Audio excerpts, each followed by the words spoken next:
Welcome to the Supreme Court of the United Kingdom, where we are beginning the second day of our hearing of the appeal in the case of SC and the Secretary of State for Work and Pensions, which concerns the two-child rule in relation to child tax credit and universal credit.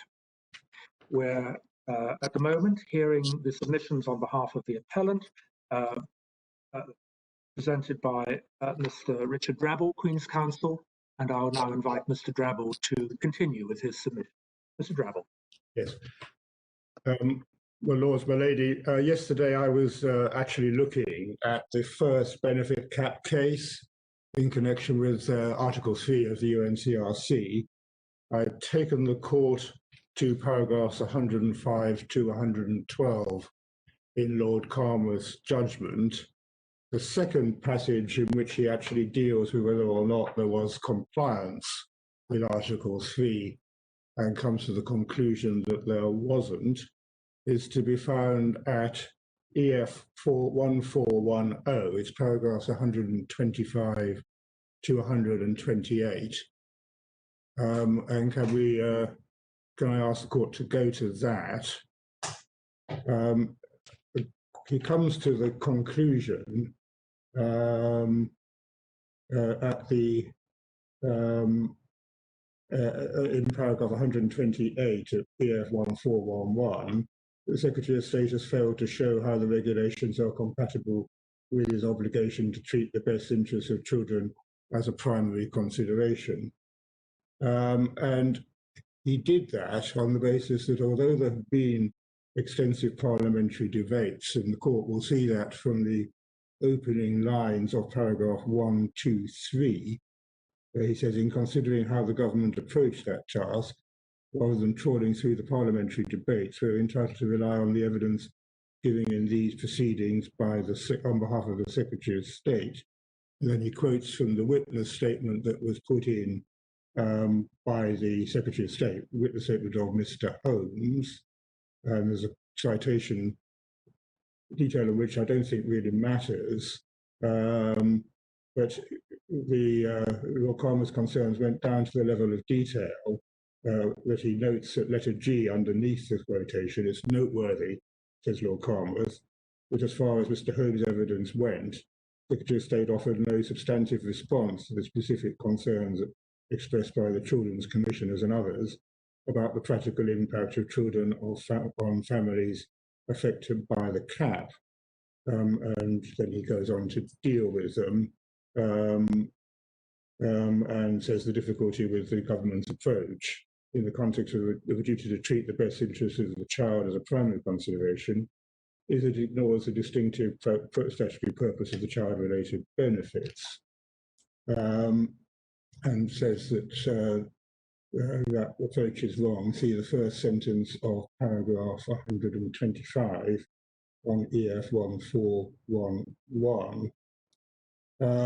So the position is that Lord Calmer considered that the correct approach, at least in this exercise, which of course is in relation to delegated legislation made by the Secretary of State, although subject to parliamentary procedures, but nonetheless governmental decision by the Secretary of State. The proper approach in that case was to treat the material placed in front of the court by the Secretary of State as the best evidence, as it were, of the approach the Secretary of State had taken to the obligation in Article 3. We'll see that carried over in Lord Wilson's judgment in DA, which is my next port of call. And one of the issues for this court is how to relate that approach to the fact that we're dealing with a compatibility challenge, and relate it to, as I said yesterday, Lord Nichols' judgment in Wilson, and indeed to HS2, to which I will come in due course. So if I can then go to ask the court to go to DA, which your court will find at EF 1257. Bundle 1 in the Authorities Bundles, tab 9. Case starts at 1257.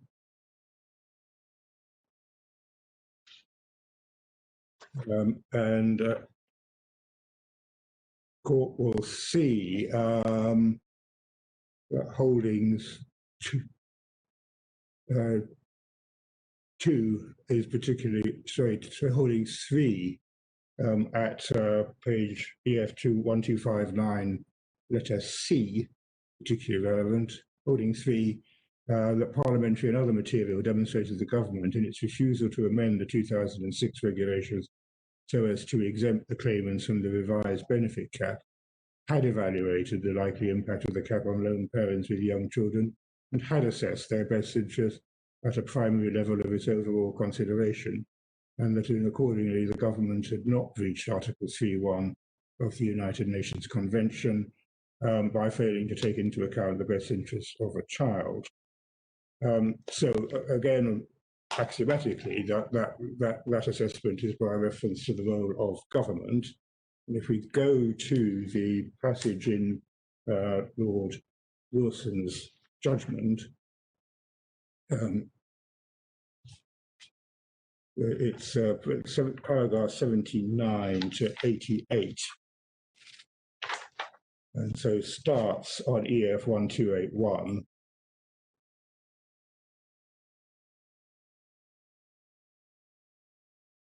And court will see that he's dealing with what he describes as issue 10, breach of UNCRC rights.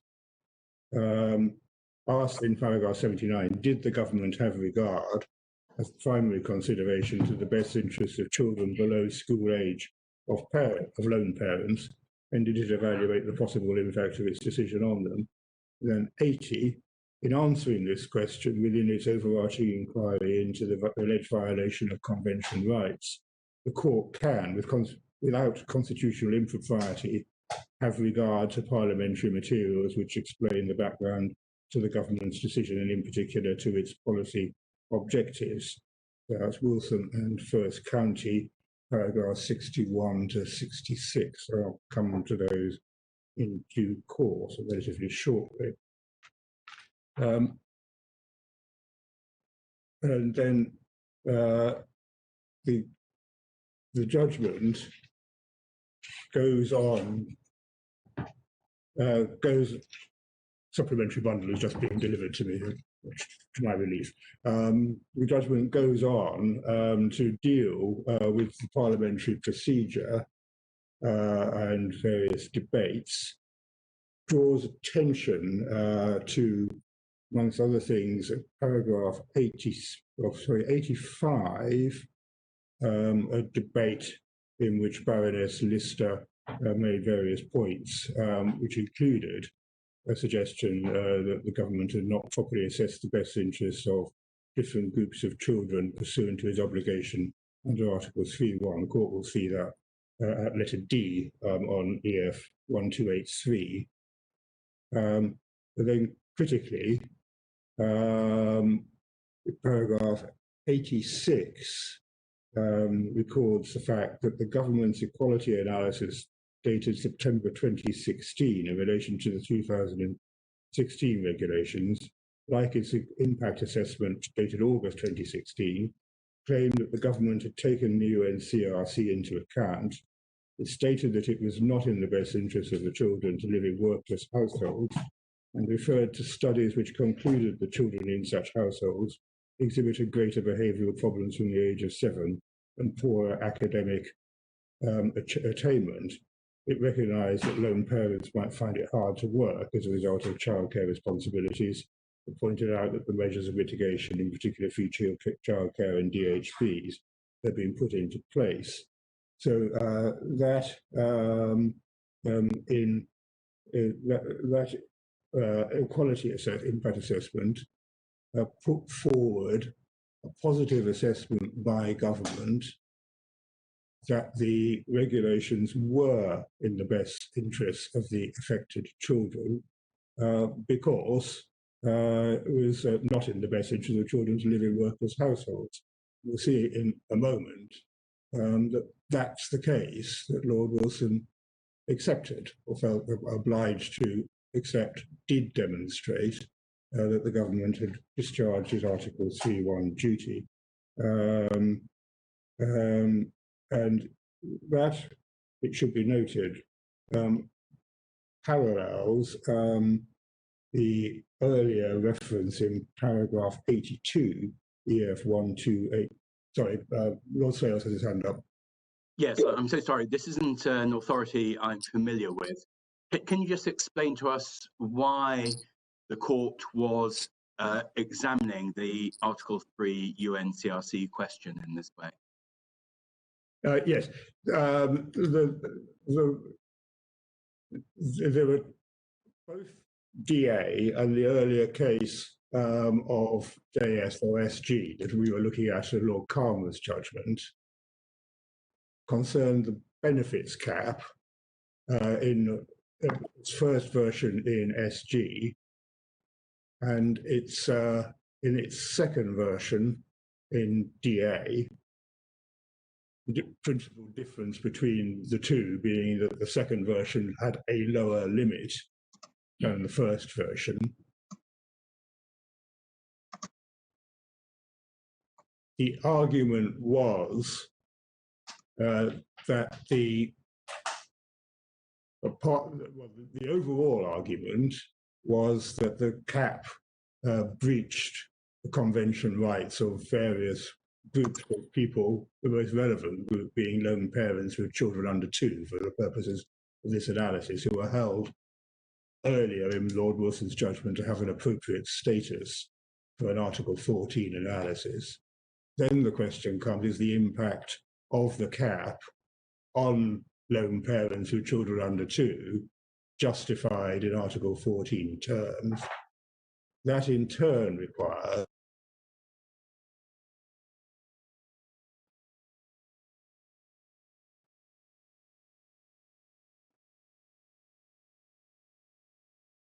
treat the best interests of the relevant children as a primary consideration, and so on, in the way that Lord Calmer spelled out in the first benefit cap case, in the passages I took your lordship to yesterday. So is this right, that the court was just assuming that there is this direct link between Article 3 of the UNCRC and breach of Article 14? It had held that there was. The court, the precise taxonomy, if that's not too grand a word of it, in the first benefit cap case, 3 members of the court held that Article 3 was directly relevant to an Article 14 analysis, the 3 members being Lord Calmworth, Lady Hale, and Lord Carr. But a different majority, that in a sense it's irrelevant that that's a majority of the court, but a different majority consisting of Lord Reid, Lord Hughes, and Lord Calmworth held it didn't matter one way or the other because the allegation was in connection with Article 14 read together with A1P1 and best interest didn't count in that scenario. In DA, Lord Wilson proceeded on the basis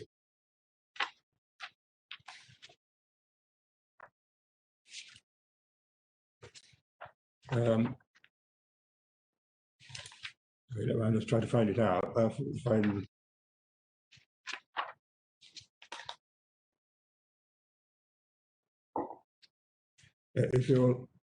think the short answer to your, I've taken too long to answer it. If your lordship will look at paragraph 73 of the judgment EF 1280.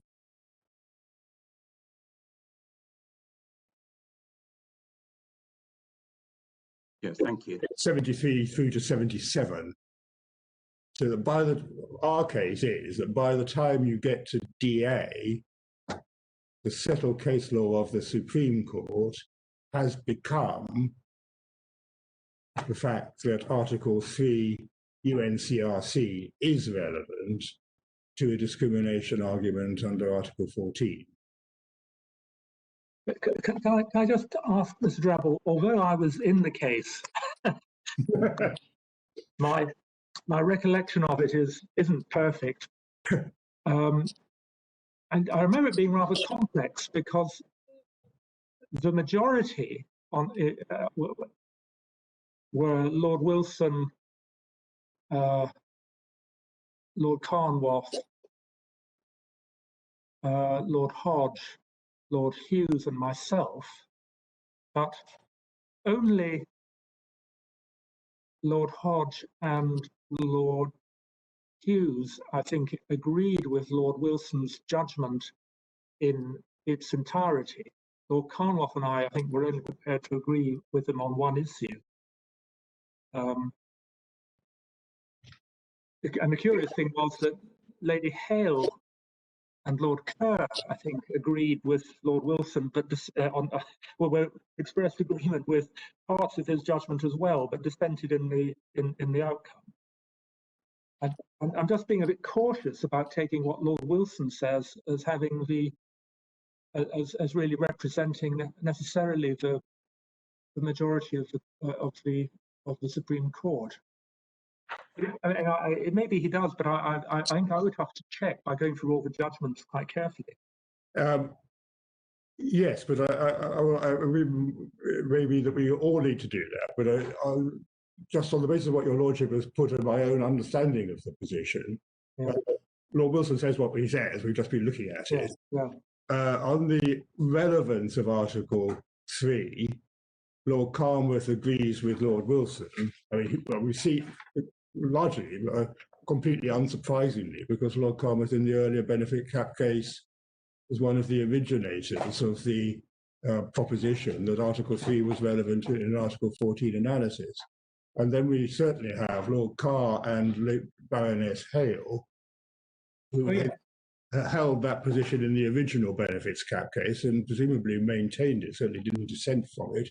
When Lord Stevens also has another, but I mean, my submission is that, stacked up as it were in favour of the proposition that Article 3 is relevant, we have Lord Wilson, Lord Carnwath, Baroness Hale, and Lord Carr clearly of that view.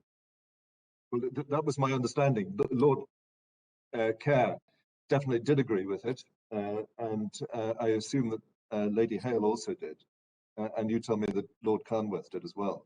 Lord Carnwath, as we've seen from what I was taken to the court to yesterday afternoon, it is the author of the analysis based on General Comment 14, relevant to the role of Article 3 in an Article 14 analysis. And he explains his position, agreeing with Lord Wilson that it doesn't drive a different answer in DA, if I can just find the passage.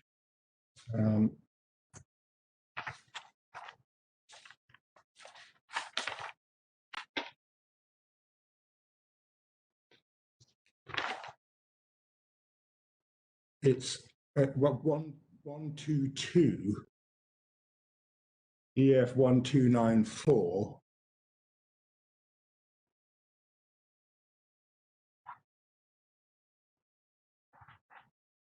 The passage I was going to come to later when we come to the relevance of parliamentary debates in all of this.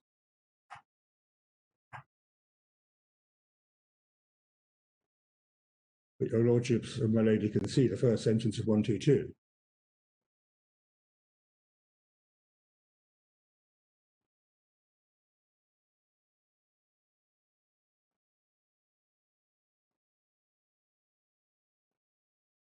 This seems to be attaching rather greater importance to the UNCRC than the Strasbourg Court itself does.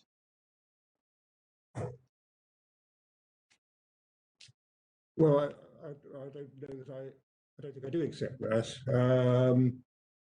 It's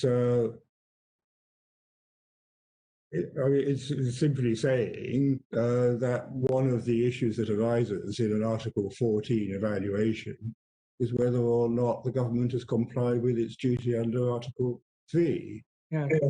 And if it hasn't, that is at least a pointer to a lack of proportionality concerning the impact of the measure. And do you say that the Strasbourg court does that? Well, I say the Strasbourg court does precisely what Lord Calmers says it, and the others say it did in SG and. Well, in SG, I think we took the view that Strasbourg had sometimes referred to the UNCRC as an aid to the interpretation of the articles of the convention, some of them. Well, yes, but the court, the majority of the court went on to say that there was the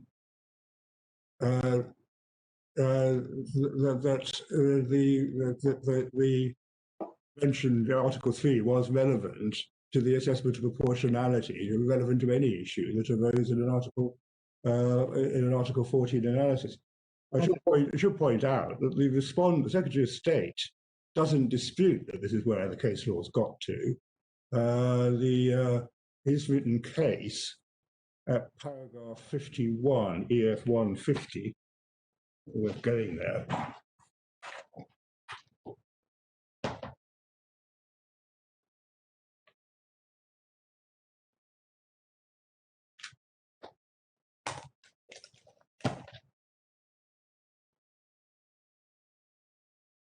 Paragraph 51 says, DA also determined the proper approach to the development of the UNCRC as part of the overarching inquiry whether legislation was manifestly without reasonable foundation.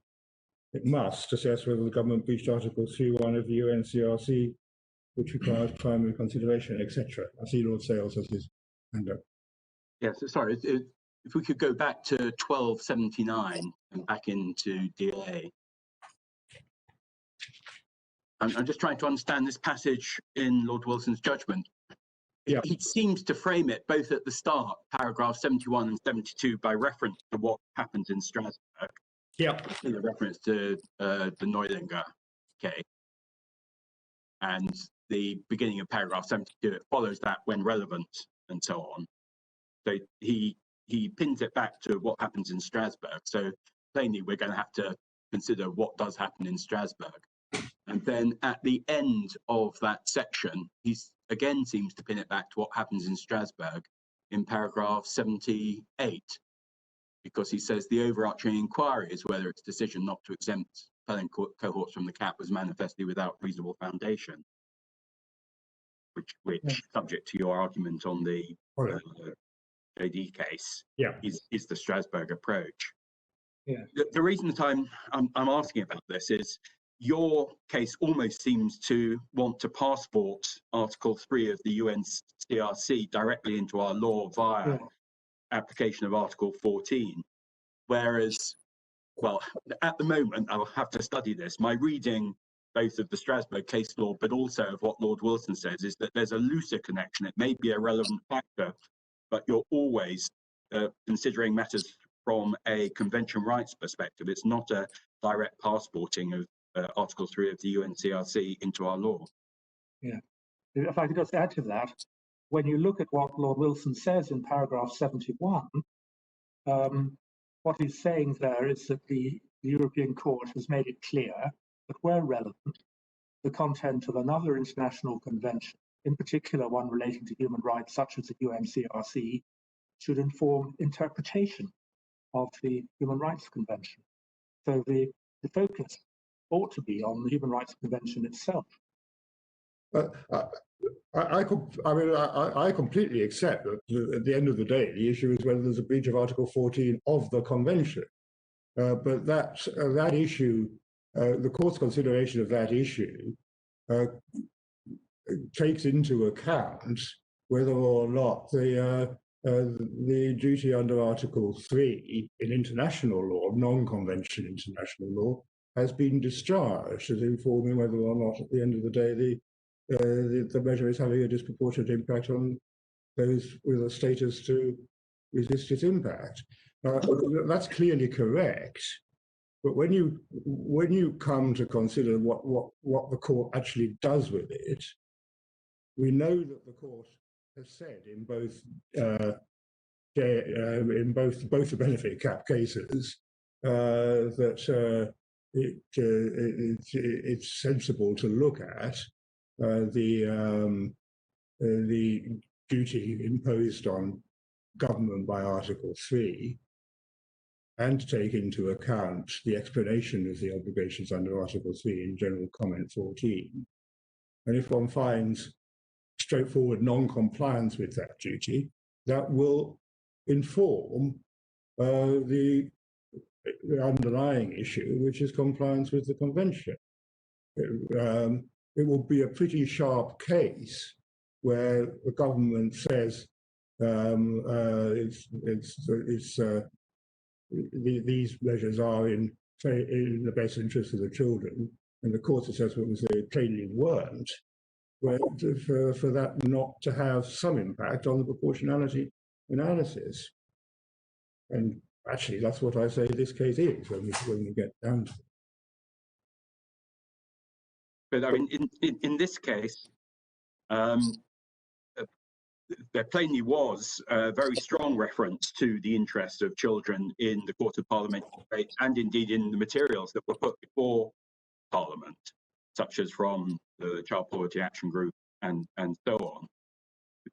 Well, it might be said to be very difficult to say that Parliament as a multi-member body had not taken those points very firmly into account. But the analysis of the Court of Appeal is that best interest of the child is only a primary consideration, it's not a trump card, and that the government had other very powerful policy concerns that it wished to pursue, notwithstanding the obvious impact upon children. So in what sense can we infer that Parliament did not have proper regard to the Article 3 of the UNCRC for the purposes of applying the Convention right? That's my next subject for submission. All right. I'll wait for that, Mr. Appellants. Thank you. Can I flag up this? My positive case is that the material that was put in front of Parliament by the executive said that the measure was in the best interests of children. Lord Justice Leggett proceeds on the basis it is blindly obvious that it wasn't, and that's what we have to deal with. So we have benefit cap 1, where, well, if I may say so, it slightly depends which children you're talking about. I mean, it's fair to say, isn't it, that it is blindingly obvious that once you get to the third, fourth, fifth child affected by the cap, that it's not going to be in their best interests, or indeed the best interests of the children in their family, to have money cut from the resources made available to them. I thought that the government's case was more, well, if parents decide not to have more children, that will tend to make families more financially resilient and so on. And so that may be better for other children, i.e. those that are still in 1 or 2 parent families. Well, sorry, child families. If that was, it's not a discharge. I mean, it may be convention compatible in the light of the conversation we've been having, but it's not a discharge of the Article 3 duty. The Article 3 duty is clear that you have to, I mean, it just flows from the wording of Article 3. Forgive me, I was putting to you that Parliament as a multi-member body could be said to discharge the Article 3 duty itself, because as a multi-member body, they plainly did have regard to the interests of the children in families with 3, 4, 5 children. In other words, the ones who very obviously were going to lose out. And those points were made very forcefully, both in Parliament and in the materials supplied to Parliament. But as I say, the government was pressing that there were other policy considerations that had to be taken into account. And the best interest of the children, as I think we're all agreed, is not a trump. It's just a primary consideration. Yes, I understand completely what your Lordship is putting to me, but the analysis has to go, start with the wording of Article 3. You have to identify the best interests of the children affected by the legislative measure, that is, the children affected by the two-child rule. You have to identify what they are, you have to say what the countervailing considerations are. Lord Nichols in Wilson, I keep on referring to as Lord Wilson, sorry. Lord Nichols in Wilson says, it tells us precisely how to deal with a multi-member body, Parliament, and what you can and can't look at and what inferences you can and can't draw. The passage is dealing precisely with that in the passage that's been cited by Lord Wilson. All right, Mr. Drabble, could I just say, in your answer, you seem to be seeking to impose on Parliament some sort of procedural obligation on Parliament itself, that it should set out precisely how it's taken the best interest of children into account. No, the issue is... Could I just make my point, ask my question? Might it not be said that that seems rather unreal, looking at Parliament as a multi-member body, that it should have this kind of procedural obligation imposed upon it? That doesn't seem to be the way in which Parliament functions or parliamentary debates take place. If one has to go down this route, one has to draw broader inferences than expecting them to set out, almost like an exam type question, answer exactly how Article 3 of the UNCRC has been taken into account. No, it's for the reasons that your lordship is putting to me, that the primary material, even in an incompatibility case, will be the position of the executive. If we're going to, can I go straight to Lord Nichols in Wilson? Could I just ask my final question, really, was, is there any Strasbourg case where this passporting effect that you seem to be arguing for has been applied? That is, moving directly. I don't rely on anything other than the case law that's referred to in the two benefit cap cases. So the answer is no. I mean, the answer is there is no case where a breach of Article 3 has been the driver of the analysis. But can I, Mr. Drabble, just before you move on, just add a footnote, really. In your last answer, Lord Sales, you said that the UNCRC imposes a duty to consider the interests of the children affected as a primary consideration. Yes. Now, the UNCRC doesn't say any such thing. It requires, it says that in all actions concerning children, the best interests of the child should be a primary consideration. Now, there is an issue as to how that should be interpreted.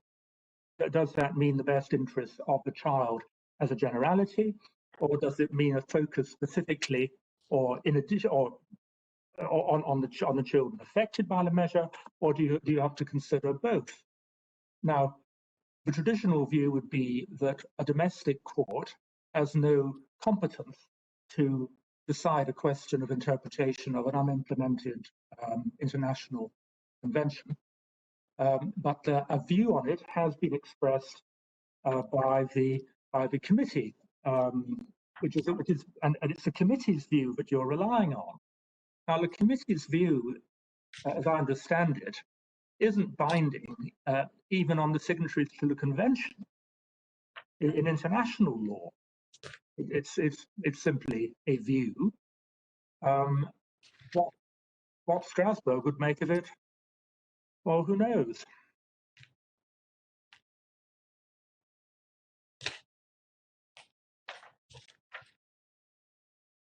Well, we certainly, the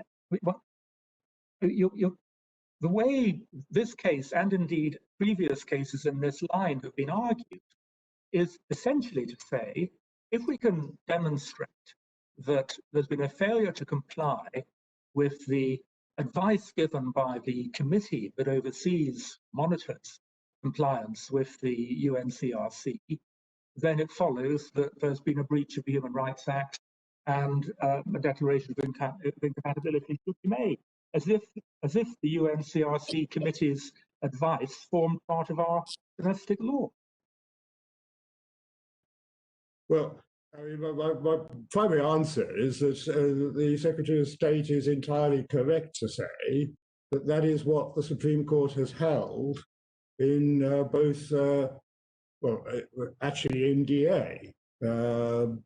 it's the analysis of Lord Carnworth in JS, which was shared by 3 members of the court, a majority of the court, although that has no conceptual meaning because there's not a majority that led to the disposal. But the 3 members of the court were of the view that Lord Carnworth's analysis of Article 3 was correct, and the same position prevails and is dispositive of the position in DA. So that's the position we've got to on the present case law. And there's just looking at the wording of Article 3 itself. I had to find the simplest place where the text of Article 3 is. In Lord Wilson's judgment, he has it at paragraph 67. I'm very grateful. That's what I'm looking for.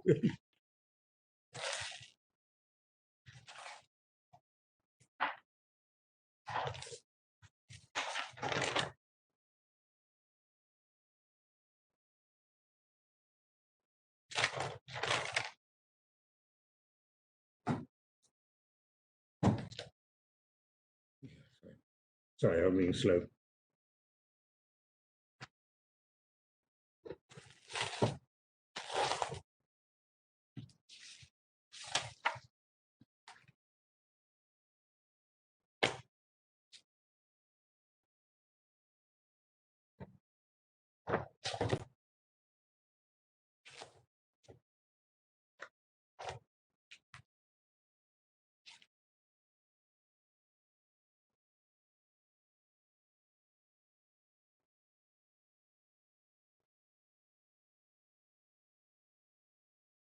Yes, I mean, the obvious point is that on the face of Article 3 itself, the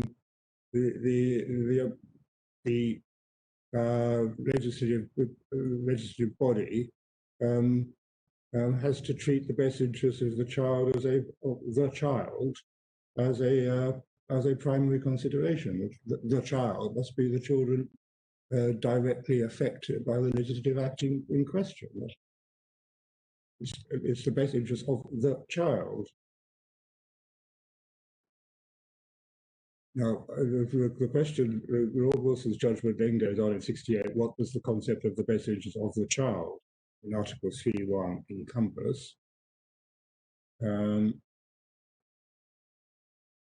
he refers to the fact that in Matheson, this court, the Supreme Court, approved a suggestion which Lord Carnworth had made in paragraph 105 to the effect that the authoritative guidance was to be found in our paragraph 6 of General Comment 14, and endorsed further detail of that set out in the second part of paragraph 68. 69 records the fact that in the light in particular of the Matheson case, the government cannot deny that the committee's analysis is authoritative guidance in relation to the dimensions of the concept in Article 3.1. It can submit only and correctly the guidance is not binding even on the international plane. That while it may influence, it should as mere guidance never drive a conclusion that the article has been breached. And then goes on to refer to Article 26. So we have Matheson, we have Lord Carnworth in SG, DS, we have Matheson itself, and we have DA endorsing the guidance of the in General Comment 14. Can I ask, do you accept what is said in the second sentence of paragraph 69 that you just read out?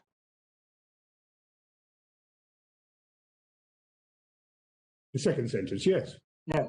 Yes, well, in that case, there may not be very much between us. Well, there's a practical gulf in the sense that the court has to address on the facts of this case, we say, what to do with a situation where the executive has not assessed the best interests of the child in accordance either with the guidance or very much more generally. Now, my learned friend is attempting to get round that hole in the case with just no assessment of the best interest or the countervailing situations by referring to the parliamentary process, and that's a fundamental difficulty. That poses a fundamental difficulty for it. Lord Stevens has his hand up. I would just like you to bring you back to paragraph 66 at 1278. Yeah. Is Lord Wilson dealing with manifestly without reasonable foundation.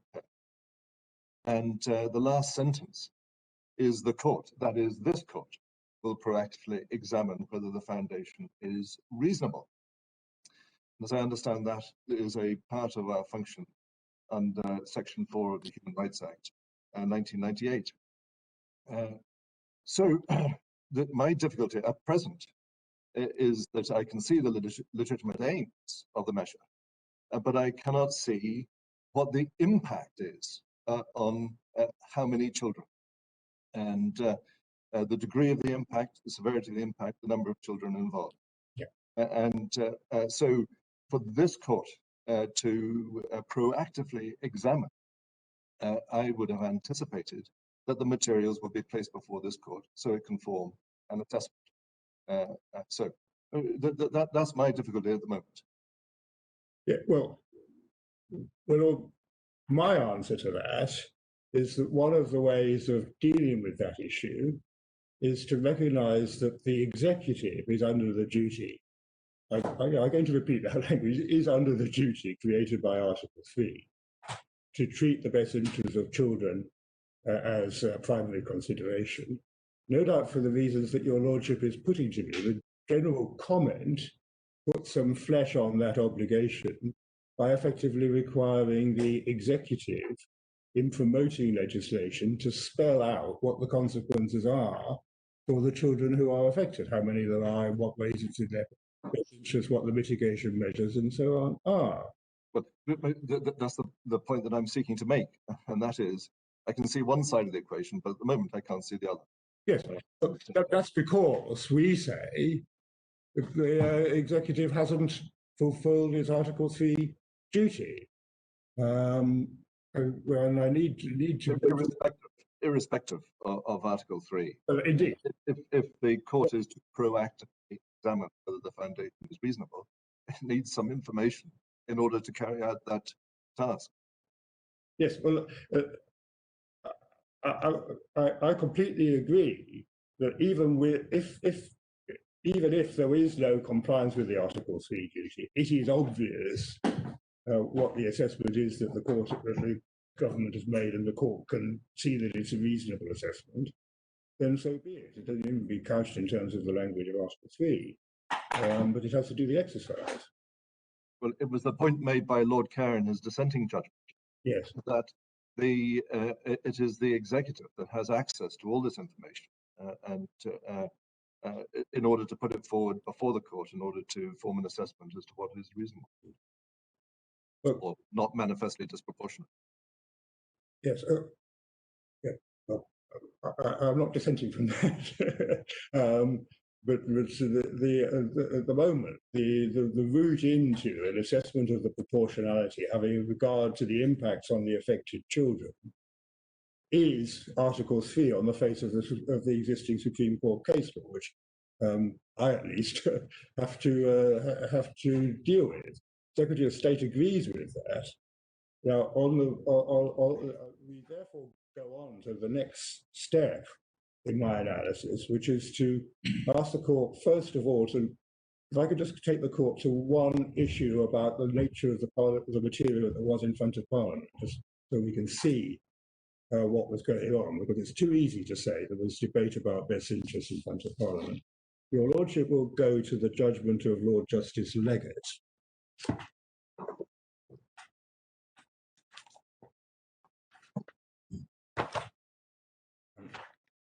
And I want round about paragraph 20.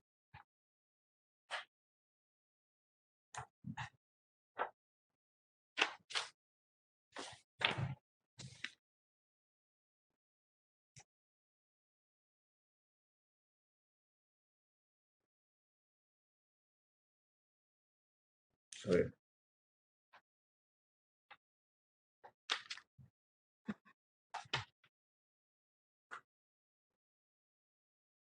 We're in a passage which starts on EF 206, the policy reasons for the measure.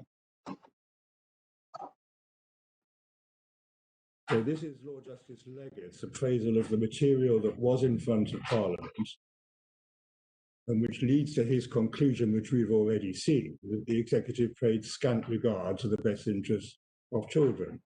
Now, the material that he built are the stepping stones on the route to that are the Chancellor of the Exchequer statement in paragraph 16, the reference to the impact assessment. I took your lordships and my lady to that yesterday. It contains no assessment of best interests in the sense in which I've been looking for. Then it takes your lordship to the ministerial statement of compatibility, and then describes paragraph 20, the various other paragraphs of the judgment of first instance judgment of Mr. Justice Easley, says that the proposal was the subject of considerable scrutiny and debate during the passage of the Welfare Reform and Work Bill through Parliament. Now that included, if your lordships will go to Lord Justice Easley's judgment, it's a slightly cumbersome way of doing it, but if I can ask your lordships to do that, my lady, you will find at EF 266,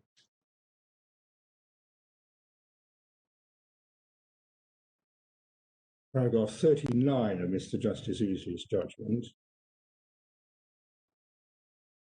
sets out the human rights memorandum in paragraph 39. Your lordship, my lady, will see that at the foot of page 266 and on to 267, it reads, in relation to clauses 7 and 8, it's the benefit cap. So that's the subject matter of DA. So the first part of this memorandum is dealing with the benefits cap. And it's in a passage which Lord Wilson cites, I've stopped just short of the passage of Lord Wilson's judgment, cites and says that the court should not interfere with. It says, in relation to the reduction of the cap, the government's fully considered its obligations under the UNCRC and in particular Article 3. The government considers that 20,000 and 23,000 is sufficient amount for families to live on. Many working households earn less than this. The best interest of the children overall is to have parents in work, and work remains the surest route out of poverty. Children in workless families are 3 times as likely to be in relative poverty than parents where at least one parent at work. The cap has been proven to encourage movement into work. Evidence shows that capped households are 41% more likely to go into work, and so on. The savings afforded to the government by reducing spending on welfare will allow the government to protect expenditure on education, childcare and health, and improvements to overall economic situation will have a positive benefit on children in their best interest. These considerations apply equally to clauses 9 and 10, freeze of certain social security benefits, clauses 11 and 12, two-child restriction, and clauses 13 and 14. So the assessment in the memorandum appears to be that the clauses 11 and 12, two-child restriction, are in the best interests of children, flat contrary to Lord Justice Leggett's assessment that is blindingly obvious that they weren't. There's no case at all made by the government in the memorandum or anywhere else in the material which analyses the impact of the two-child restriction on the best interests of the children affected by that restriction. Just look in vain for it. And so if your lordship and my lady kind of pencil in opposite the reference, the cap has been proven to encourage movement into work, a reference to Lord Wilson's judgment, complete the material, should have taken your lordship to before. We can go back to Lord Wilson.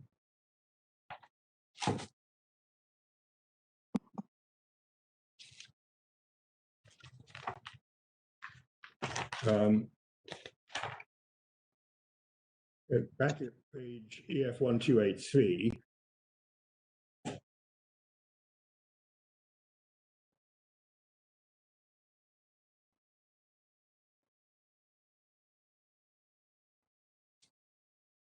and paragraph 87 is picking up precisely the considerations that lie behind the impact assessment and the human rights statement. By a narrow margin, I'm driven to conclude that in relation to its refusal to amend the 2006 regulations so as to exempt the appellant cohorts from the revised cap, the government did not breach Article 3.1 in respect of either of the relevant dimensions of its concept of the best interests of a child. Parliamentary and other materials to which I have referred demonstrate it did evaluate the likely impact of the revised cap on lone parents with young children, that is, the directly affected children, and that it did assess their best interests at a primary level of its overall consideration. This court must impose on itself the discipline not from its limited perspective to address whether the government's evaluation of the impact was questionable, nor whether its assessment of the best interests of young children was unbalanced in favour of the perceived long-term advantages for them at the expense of obvious short-term privation. So the material in front of Parliament in the second benefit cap case included the parliamentary statement that I've just taken your lordship to, that did contain an assessment, which obviously I argue was unsustainable but lost. Did contain an assessment, the impact on the children of lone parents and children under 2 of lone parents was in their long-term best interest, and that it wasn't for the Supreme Court to second-guess the evaluation of the executive. Now, if you move on to the present case, we have no such evaluation by the executive. We know from Lord Justice Leggett's judgment that the executive paid scant regard to the best interests of the children affected. The only reference is in the fallout words equating the position which Lord Wilson's accepted in paragraph 87 for those affected by the benefits cap. They're saying the same considerations arise for the 2 children, which they obviously don't. There's no other evaluation. So the question is, how does the court... Mr. Double, you say there's no other evaluation, but the judge sets out in his judgment the terms of evaluations that were made by highly respected organisations such as the Institute for Fiscal Studies and Child Poverty Action Group, and which were drawn to specifically to the attention of members of Parliament in the House of Commons briefing paper. Well, that is the next port of call is that. Right. Okay. Well, I'll be patient.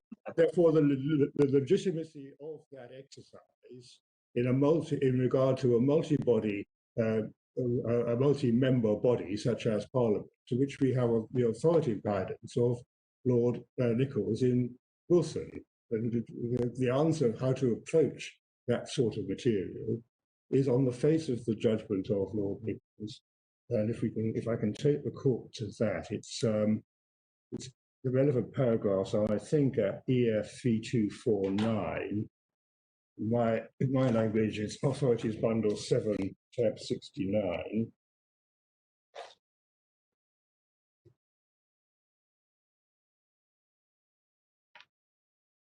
And if the court will go to 3248.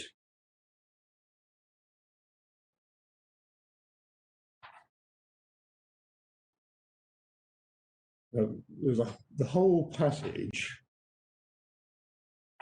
from paragraph 61 through to 67 is fundamental to this issue. I'll go on from this passage to what happened in HS2 in a moment.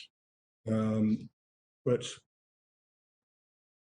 court will be aware, and you can certainly see on on the page that the passage starts in paragraph 61. The Human Rights Act 1998 requires the court to exercise a new role in respect of primary legislation. This new role is fundamentally different from interpreting and applying legislation. The courts are now required to evaluate the effect of primary legislation in terms of convention rights, and where appropriate, make a formal declaration of incompatibility. So the passage is dealing with our case, amongst other things, dealing with how you deal with parliamentary material when it's said that the legislation is incompatible. What can you look at and what can't you look at? And the remaining paragraph sets out the reasons for that. I won't read it, although I say the whole passage is probably extremely familiar, but is directly relevant to the argument we're now having.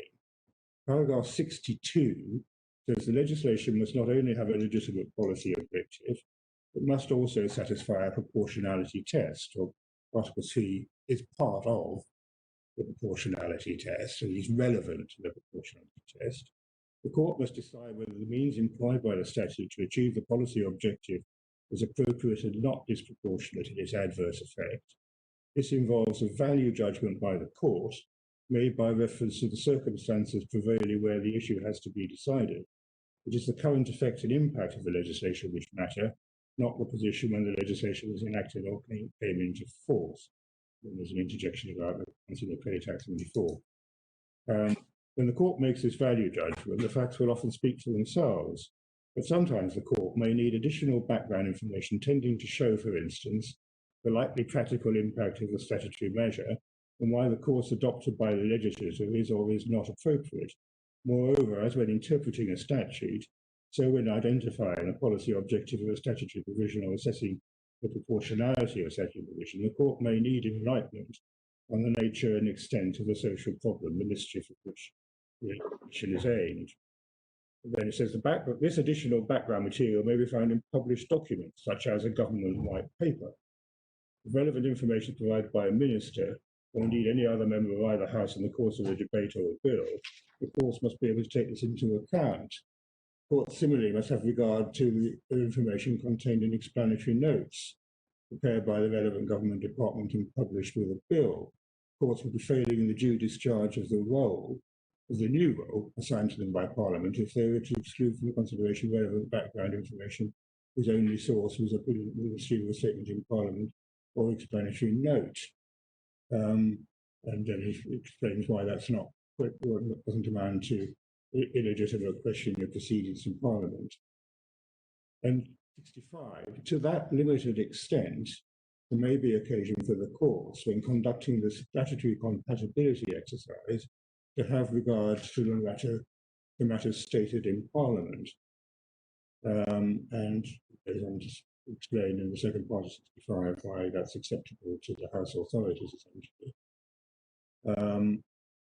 And then, crucially, paragraph 67 says, beyond this use of Hansard as a source of background information, the content of parliamentary debates has no direct relevance to the issues the court is called upon to decide in compatibility cases, and hence these debates are not a proper matter for investigation or consideration by the courts.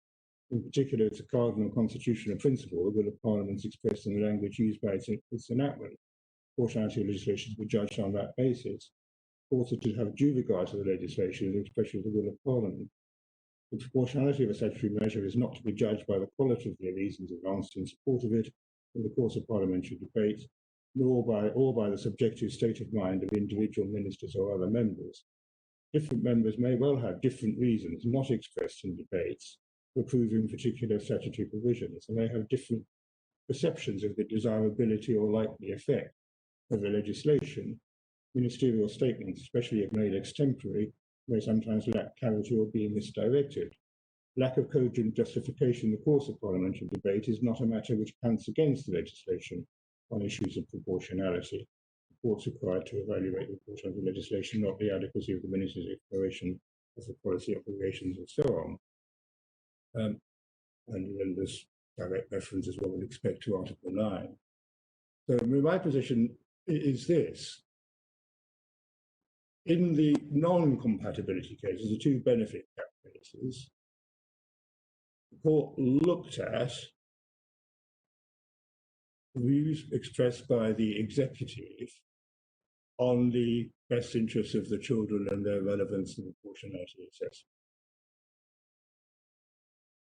In the human rights, in the concept of the present case, we are within the confines of paragraphs 61 to 67 of Nichols. Lord Sales, can I just finish the sentence and then, if that's acceptable? We are within the confines of paragraph 61 to 67.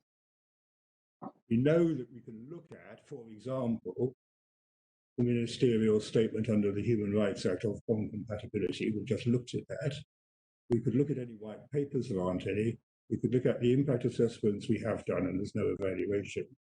What you can't do is start dissecting debates to see that Baroness Lister thought it was contrary to the best interest, and therefore assume that Parliament must have assumed it. That's what you can't do. No, that's why I hope I've completed my sentence. Yes, thank you, Mr. Drabble. I wonder whether it might be said that actually this passage has a tendency against you. If one looks at paragraph 64, it's clear from the second sentence that the court can have regard to materials that were put before Parliament by anyone at all. So the materials that Lord Reid was referring to are relevant as showing what was before Parliament and was taken into account in Parliament.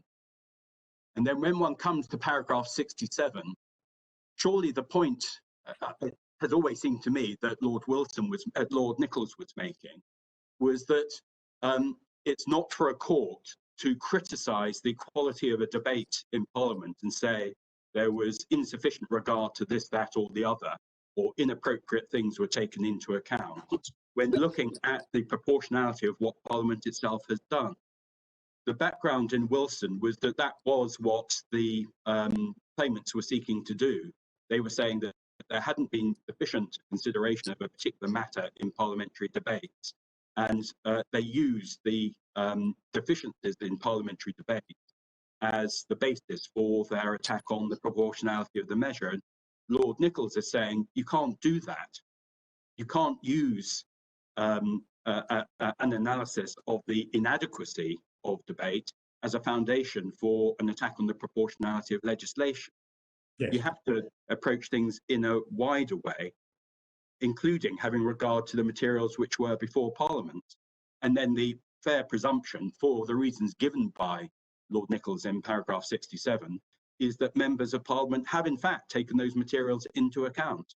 So if one does that in this case, surely the inference would be that members of Parliament have taken into account the impacts on children, including the detrimental impacts on children, but nonetheless have decided to pass the legislation. Well, on that basis, they've taken into account the executive's assessment that it was in the best interests of children to enact the two-cap rule. They've taken into account all the indications made by pressure groups to the contrary. It's simply illegitimate in the lines of paragraph 67 to settle on a parliamentary view in a multi-member parliament in those circumstances. In a parallel with Pepper and Hart, if you have a ministerial statement saying this legislation is being promoted on basis X, you have an exception to the Article 9 rule established by Pepper and Hart, but you can't have regard to all sorts of other reasons that members may have had for adopting the legislation. In the two-child rule case, we have no ministerial statement about what best interests are, well, other than the fallout words of the Parliament of the Human Rights Act statement, and we have certainly CPAG thought this legislation was terrible. I mean, there's no disguising that. And no doubt members of Parliament knew that they did, but they didn't. That is not the same as Parliament collectively having endorsed a view of the satisfaction of the Article 3 duty.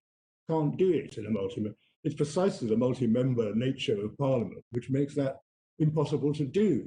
Certainly, there were individual statements by objectors, but the sum total of the material stemming from the executive is summarised in Lord Justice Legate's and Mr. Justice Easley's judgment, and they don't. But I mean, in this case, we're looking at the action of a multi-member body. What's an issue here is whether the legislation itself was proportionate or not proportionate. So that is the decision of the multi-member body. It's not the decision of the executive. Yeah. And you, if I may say so, can you respond to this?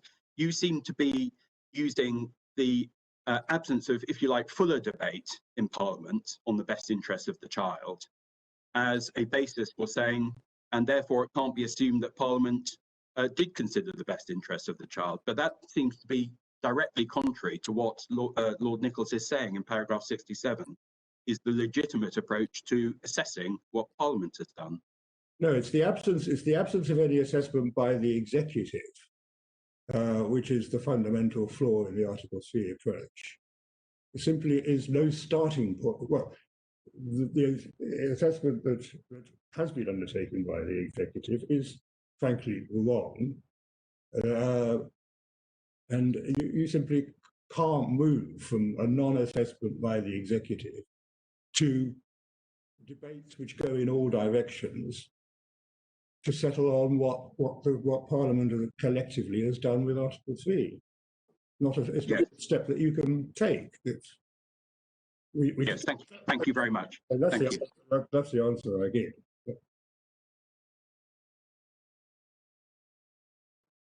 Now, I think that was the first of my various topics to be concluded before 11:15. Probably slightly behind schedule. And I'm sorry about that. Now, can I then proceed as rapidly as possible? Moving on from Article 3, of the UNCRC, there's another provision of the UNCRC, which is in paragraph Article 26. And your lordship, I can ask your lordships to go to paragraph 79 to 83 of our printed case at EF 109.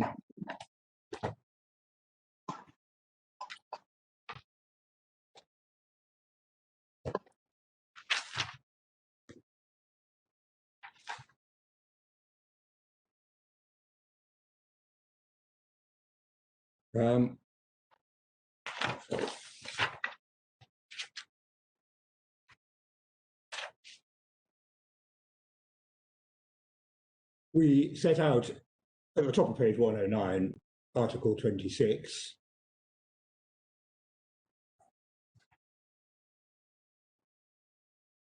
We say, the court could read it.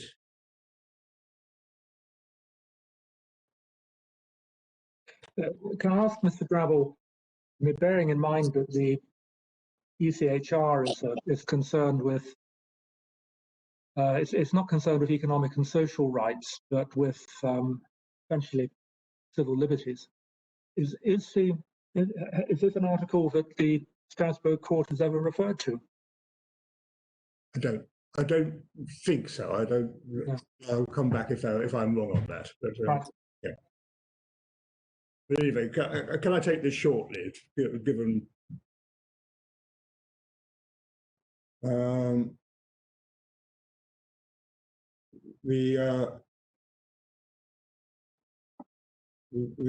interpretation and effect of Article 26 we've set out in paragraphs 82 and 83.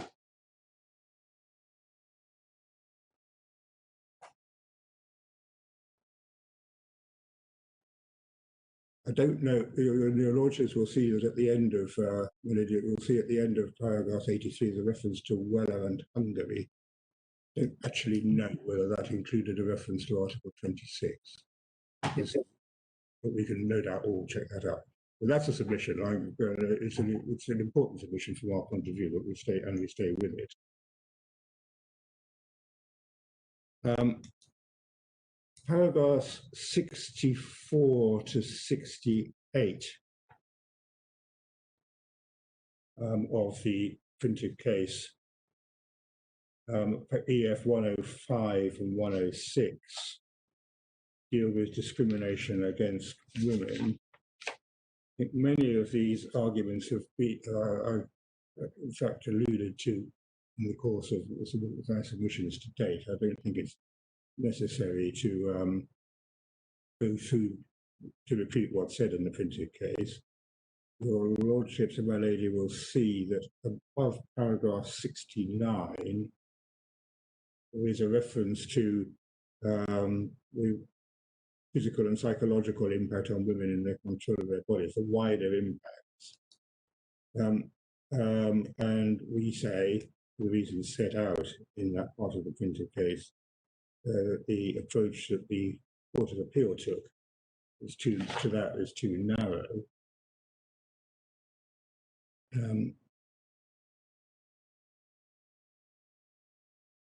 And if the Secretary of State's response to that is that the wider impacts weren't pleaded. We say they were. Can I just give your Lordships the reference to the paragraph numbers in the electronic file?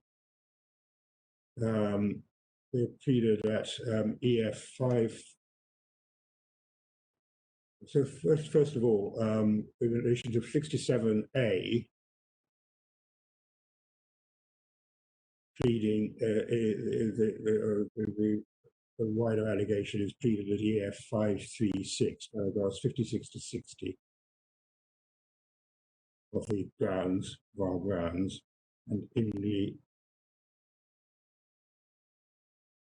relation to the other matters pleaded at EF 542 and EF 427 to 8.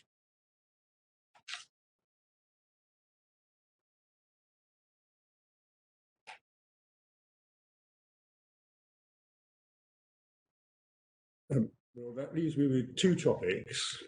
One is manifestly without reasonable foundation, the court's approach in the Strasbourg court's approach in JD and A, and secondly, justification itself. The second of those is pretty fully set out in the in our printed case.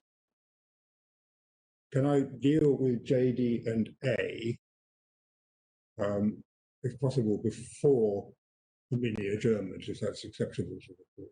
Yes, of course. And then possibly come back to a summary of justification immediately after the mini adjournment.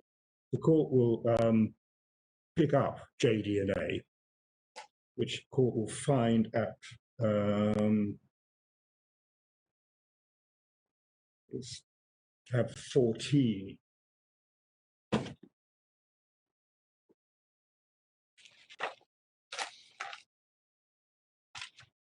Case starts at EF 1469.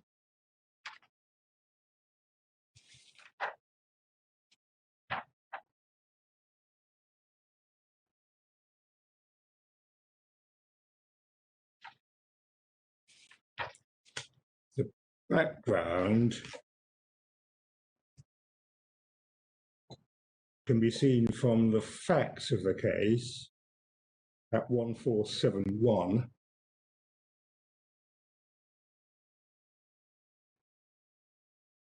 They're both concerned with the bedroom tax.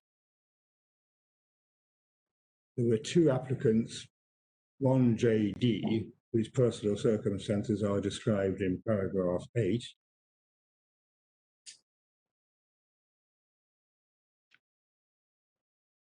Second applicant was A, whose personal circumstances were described in paragraphs 11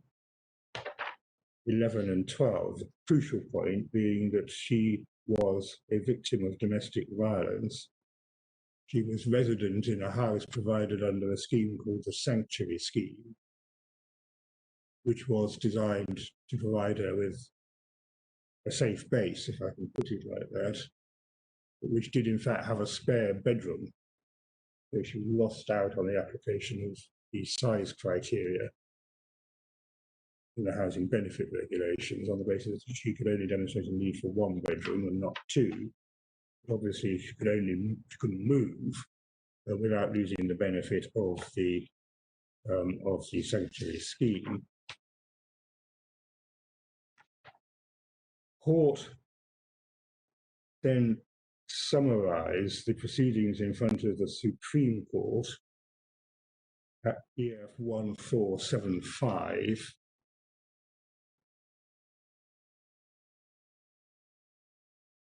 setting out various quotations from the judgment of Lord Toulson, who gave the principal judgment.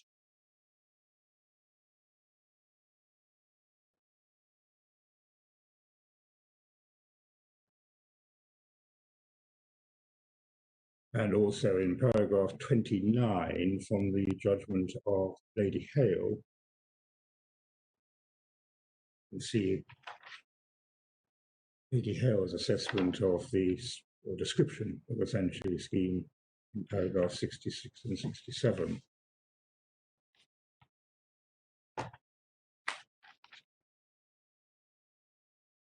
Her submissions to the court by the applicants included the submission of paragraph 72,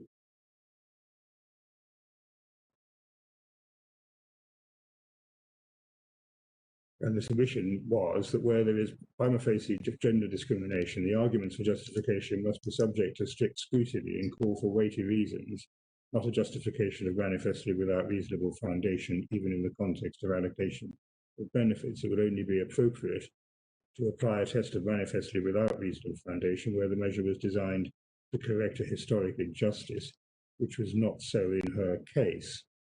Applying a test of strict scrutiny and weighty reasons meant that the reduction in her housing benefit was discriminatory. And the countervailing submission by the government is recorded in paragraph 77. The court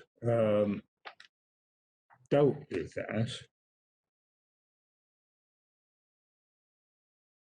in paragraphs 103 at MF 1497 through to 105 at 1498.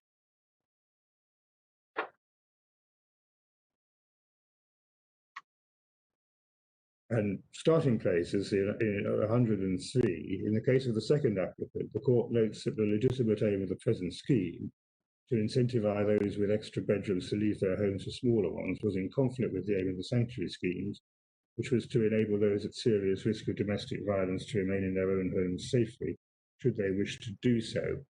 Given those two legitimate but conflicting aims, the court considers that the impact of treating the second applicant or others housed in sanctuary schemes in the same way as any other housing benefit recipient affected by the impugned measure was disproportionate in the sense of not corresponding to any legitimate aim of the measure. The government has not provided any weighty reasons to justify the prioritisation of the aim of the present scheme over that of enabling victims of domestic violence who benefited from protection in the sanctuary schemes to remain in their own homes safely. In that context, the provision of DHP could not render proportionate the relationship between the means employed and the aim sought to be realised, where it formed part of the scheme aimed at incentivising residents. Accordingly, the imposition of regulation B13 on this easily identifiable group has not been justified and is discriminatory.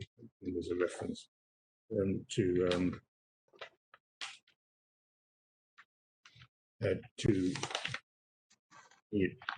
I missed out, I'm afraid, a passage which enables that to be read in context. Passage is page 1493.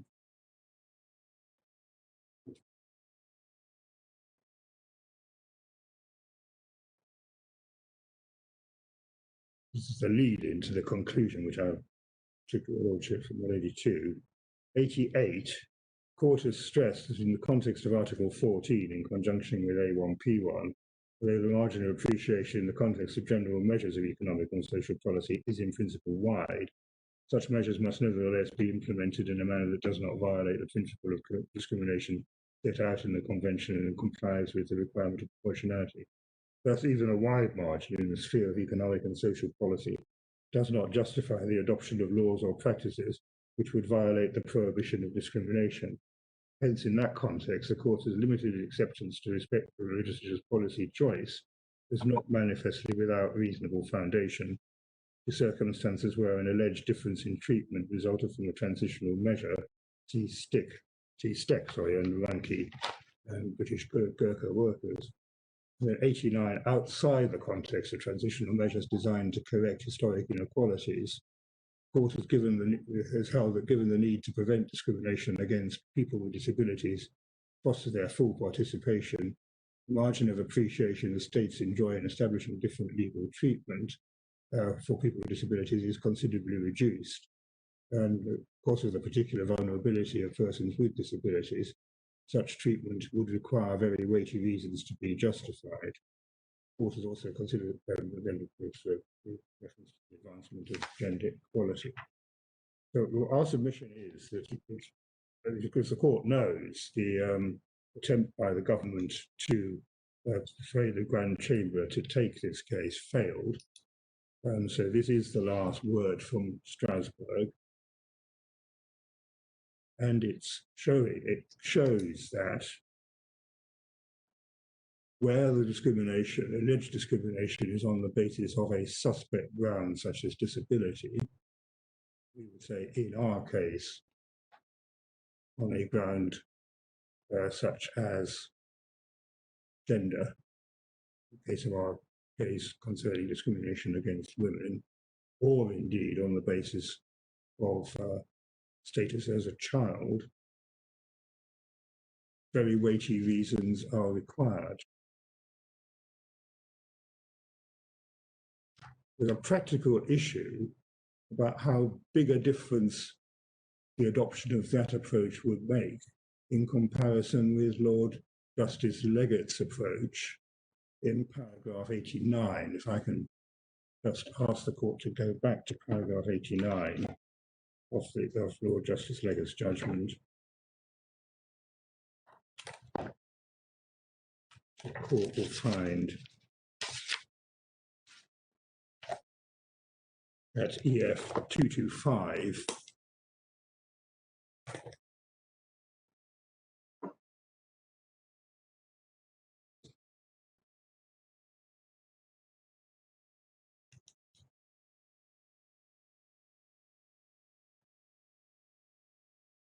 he says, although it's not immediately obvious how the manifestly without reasonable foundation test relates to the assessment of proportionality the Court must undertake, the explanation may be that the Court's required to ask whether the difference in treatment is manifestly disproportionate to a legitimate aim.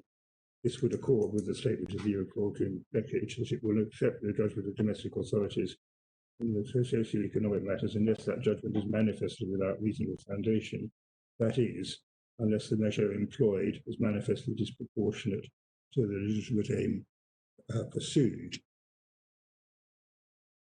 So I think the parties are now at one, but whether you describe the exercise as being manifestly without reasonable foundation, or you describe the exercise as one in which you assess proportionality and require very weighty reasons to justify the measure. Proportionality is in stake. The manifestly without reasonable foundation test includes an assessment of proportionality. The parties will be at one, but the margin of appreciation might vary depending on the nature of the subject matter.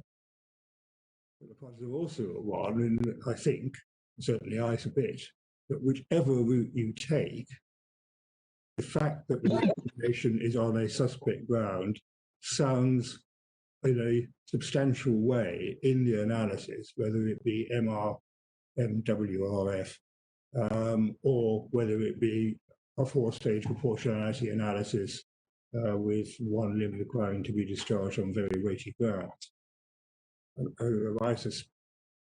I'm the person who's guilty of never having argued about the threshold test in any of the cases so far, STEC or RJM or benefit cap cases or whatever. I rather suspect that the practical impact of a manifestly without reasonable foundation test, as described in paragraph 89 of the judgment, and in other cases, so in our printed case, or the Strasbourg approach in JD&A, comes down to an intellectually very similar approach. Subject matter is socio-economic matters. The court has to respect its own competence, the limits of its own competence in relation to those matters. It has to acknowledge the fact that the alleged discrimination is on a suspect ground, and it has to put all those into the blend. But we say that in the light of JD&A, the correct approach now is to not articulate the matter on the basis of manifestly without reasonable foundation, but to articulate it on the basis of JD&A.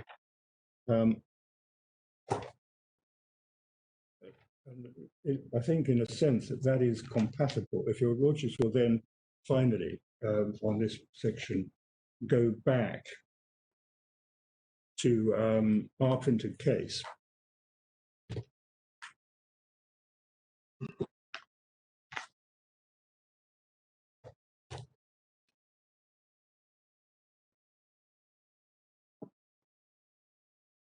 We have referred in paragraph 106 of the printed case at page 120, EF 120,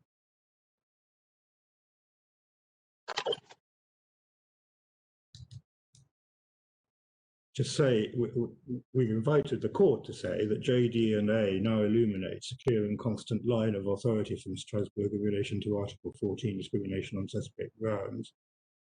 Contrary, the European Court cases were STEC, which the court will reference incidentally, and I apologise for the fact that the actual reference, 2005-41 EHR, is a reference to the admissibility decision, not the substantive decision in STEC. And the substantive decision should be at tab 97 of the authorities bundle, that's EF 4206. And there's a passage in the substantive decision which does indeed demonstrate precisely that the whole reasoning on manifestly without reasonable foundation is couched on the basis that it's dealing with the progressive abolition of differential pension ages. And then finally on this, to show the way in which the two tests are kind of almost aligning with each other, if I can ask the court then to look at paragraph 37 of Carmichael or MA. In any event, if the court will look at EF 1331,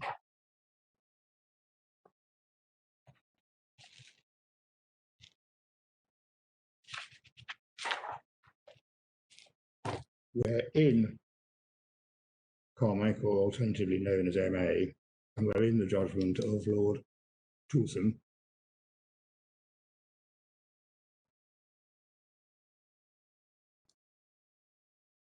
he says, I accept that the examples can be found as state benefit cases where European courts have spoken of a need for weighty reasons to justify discrimination. And then he gives examples. And Andreeva, the Latvia, discrimination on the grounds of nationality. And he says, just above letter D, in a case where nationality was the sole criterion for differential treatment, very weighty reasons had to be put forward to justify it. In that case, there was, on the face of it, no reasonable foundation for such discrimination. In those circumstances, it was the state to find at least a good reason to justify it. In the language of Baroness Hale and Humphreys, on careful examination, discrimination had no reasonable justification. And then the Lordship can see, the lady can see that various other examples are given. So the position is that the Strasbourg court has required very weighty reasons in suspect ground cases on a large number of occasions. Both parties in front of your Lordship agree that the fact that the case concerns suspect ground is a very important, even in the manifestly without reasonable foundation analysis. And we say, therefore, adopt JD and A, or alternatively make it crystal clear that Lord Justice Leggett's analysis in paragraph 89 is correct. There has been a tendency in courts below to treat manifestly without reasonable foundations as if almost as a rationality test, with the justification having been produced with some rational explanation for the positions being produced. That is not the true content of even the manifestly without reasonable foundation. Well, those are my submissions on that part of the case. It's 11:30. Yes, Mr. Dabble. In that case, if we've reached a convenient moment, we'll adjourn for about 5 minutes. Thank you very much. Okay. We're now ready to resume the hearing of the appeal in the case of SC and others and the Secretary of State for Work and Pensions. And I'll invite Mr. Drabble to resume. Yes, well, Lords, my lady, just before the very short adjournment, I had indicated that my one remaining topic was justification. And obviously, in a sense, that's the heart of the case. But on the other hand, we have looked at many of the issues that are in play, the wider impact on women and so on, as we go through. So what I propose to do at this stage of the case is simply take the court to our printed case in the passage which starts the EF 121, just highlight the basic shape of what we have there set out. So if I can ask the court to go to EF 121.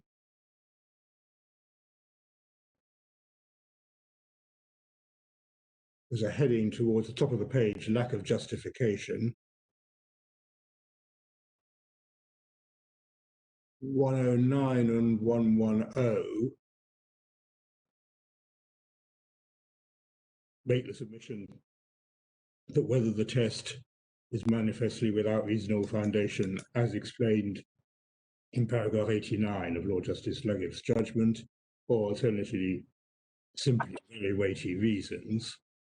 The government hasn't provided material to satisfy either test. 111, we make the point that the Court of Appeal did not consider justification in relation to children as a group because it held there was no differential treatment.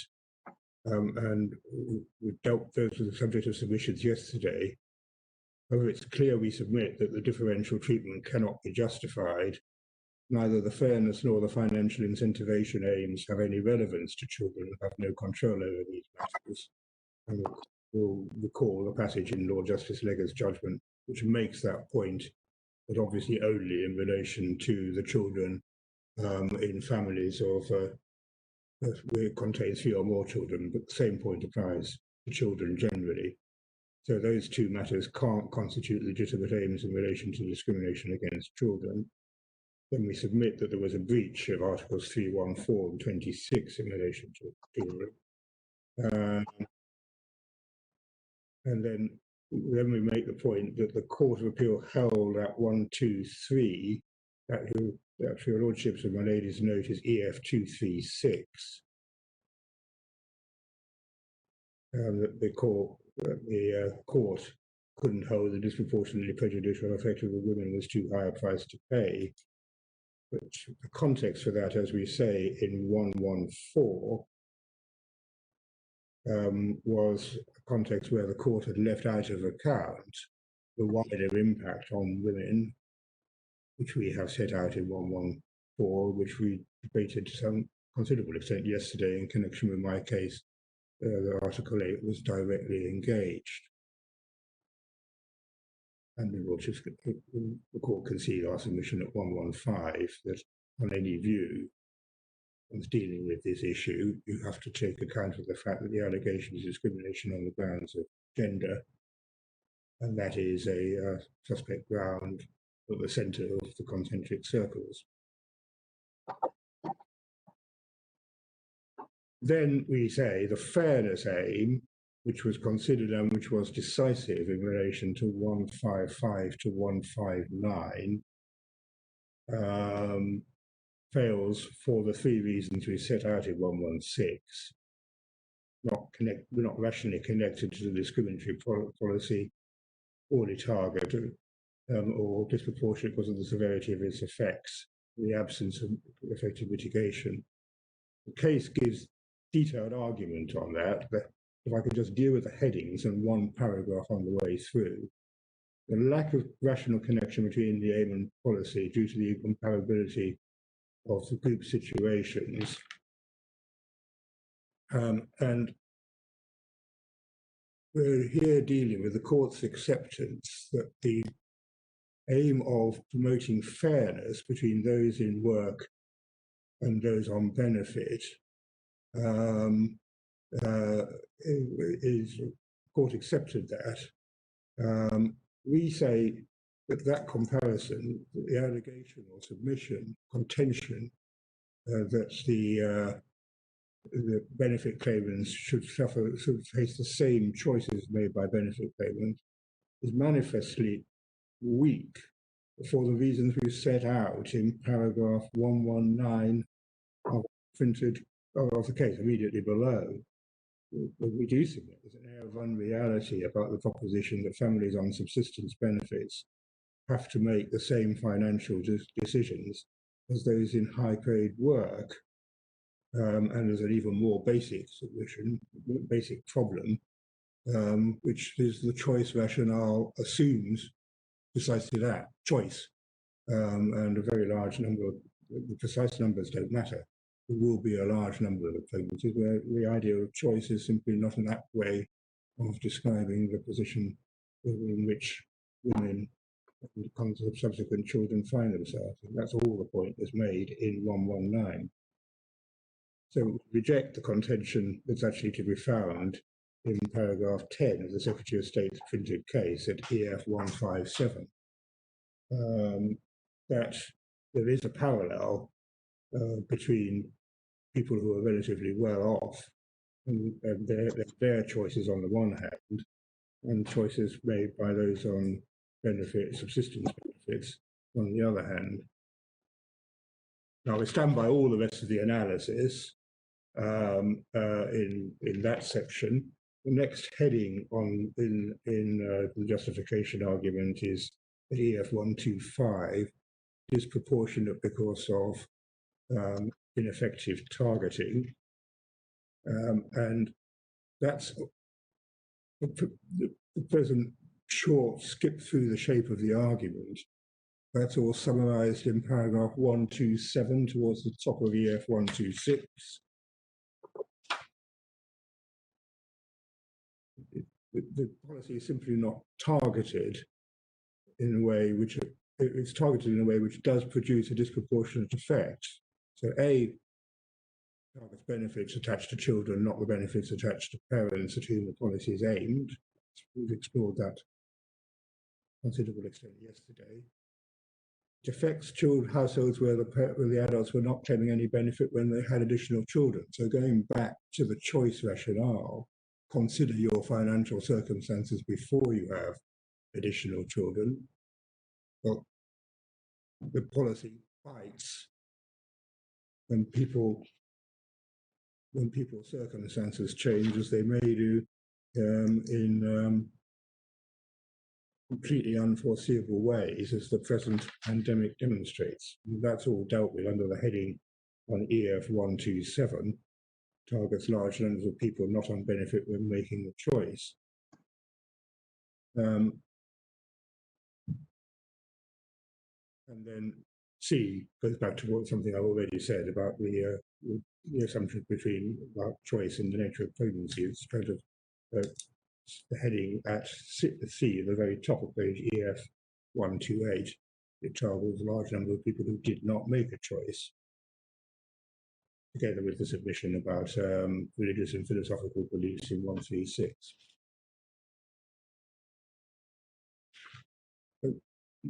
Well, we stand by the whole of our printed case on justification. As I say, it touches on many issues that we have already addressed at some length in the course of this hearing. And if it's acceptable to the court, those are my submissions for now. Thank you very much indeed, Mr. Drabble. We can turn now to the submissions of Ms. Mountfield on behalf of the intervener. Ms. Mountfield. Good morning. My lords and my lady, the Equality and Human Rights Commission is very grateful for the opportunity to intervene in what, as you said, Lord Reid, you recognise an important case.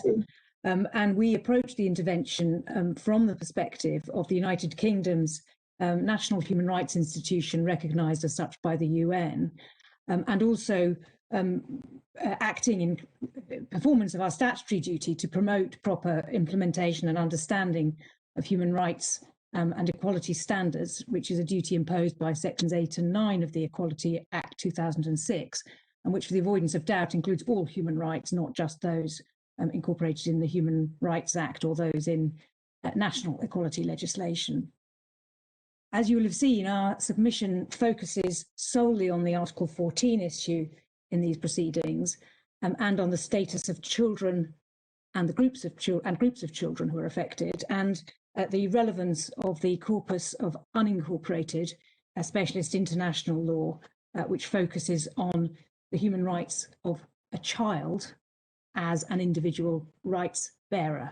And we join Mr. Drabble in recognising, of course, that these are not directly enforceable standards, and violation of Article 3 of the UN Convention on the Rights of the Child or not is not the question in this case. It informs the question in this case, which is breach of Article 14 or not. The Commission submits that in an analytically admirable judgment, the Court of Appeal was nonetheless mistaken for 3 reasons.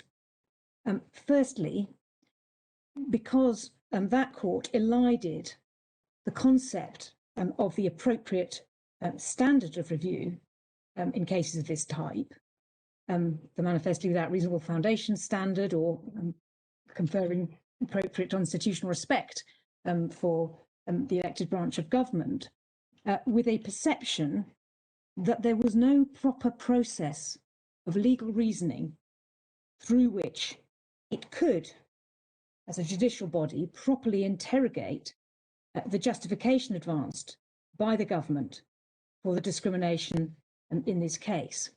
I'll come back to it, but it's at paragraph 158 of the Court of Appeal's judgment, EF 245. And that error led to a finding that it would be institutionally inappropriate for the Court of Appeal to make a declaration of incompatibility, or that the primary legislation in question here was incompatible with Article 14, notwithstanding what it recognised was the paucity of the evidence advanced by the government to justify the failure to secure to all children equal enjoyment of underlying convention rights. The second reason that the Court of Appeal went wrong was that in its judgment, it failed to give sufficient weight to one side of the proportionality balance, as Lord Stevens put it earlier this morning. It failed to give sufficient weight to the status of the people who suffered unequal enjoyment, in this case, their vulnerability. And it failed to give sufficient weight to the nature and importance of the infringement of their rights, which failed to be justified. And the Commission respectfully submits that Lord Justice Leggett was mistaken in viewing the status of children as peripheral, and seeing the exercise that the court was being asked to perform really as an inappropriately political one, balancing the distributional interests of different households, those in receipt of child tax credit and those whose taxes pay for it, who don't claim it and whose taxes pay for it. And in fact, we submit that the court was only being asked to perform a proper judicial function. It's a different balancing exercise. It's an exercise conferred on it by the Human Rights Act. it was being asked to determine whether it, as a court, had before it sufficient evidence to be satisfied that the justification advanced for the decision to confer lesser enjoyment, the right to the benefit of child tax credit, on some children, because they lived in a household with more than one other child, was proportionate, given the value of the interest protected and the extent of the detriment which those children suffered, balanced against the public interest which the decision maker, the primary decision maker, sought to achieve.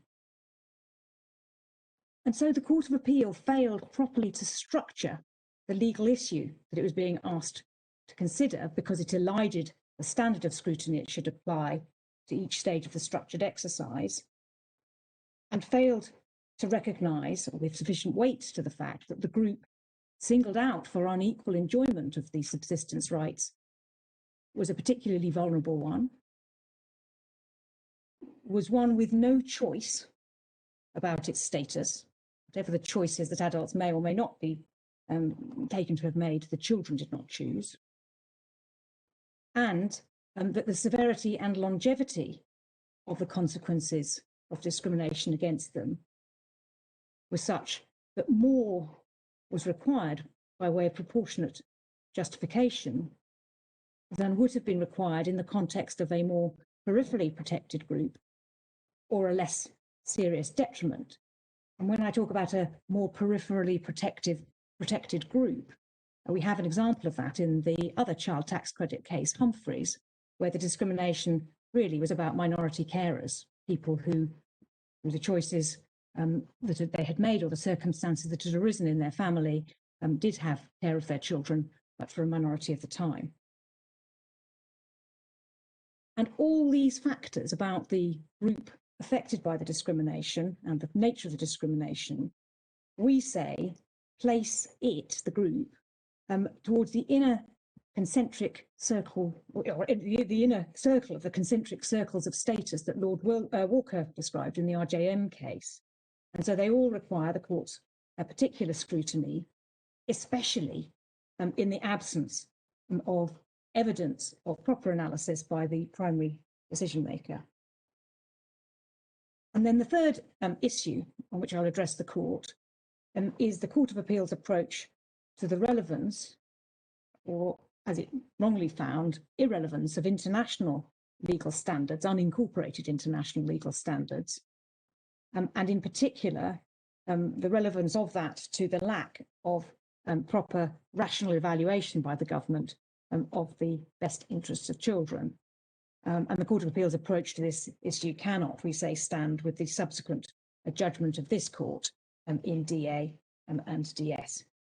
And those three areas of analysis we submit are all critical to the outcome of this case, because if the Court of Appeal had properly recognised the vulnerability of the affected group, the seriousness of the detriment it had suffered, and had followed through the logical consequences of its analysis of the best interests of children on the evidence before it, then it would have found, and we say ought to have declared, that the terms of Section 9 of the Welfare Reform Act were incompatible with Article 14 of the Convention. So I'm going to talk about the court's adjudicatory role. I'm going to talk about the nature of the state's obligations under Article 14 and the significance of status. I'm going to touch briefly on the significance of misbehaving and the principles in that case, and the relevance of international law to the court's analysis. So if I start with the adjudicatory role of the court under Article 14, that is a role that has to be considered in the context of a democratic society. And it's one that arises where the issue is whether the state has advanced proportionate justification for a prima facie failure to secure enjoyment of other convention rights. And that's an issue which engages the court's constitutional role as guardian of equality for the law.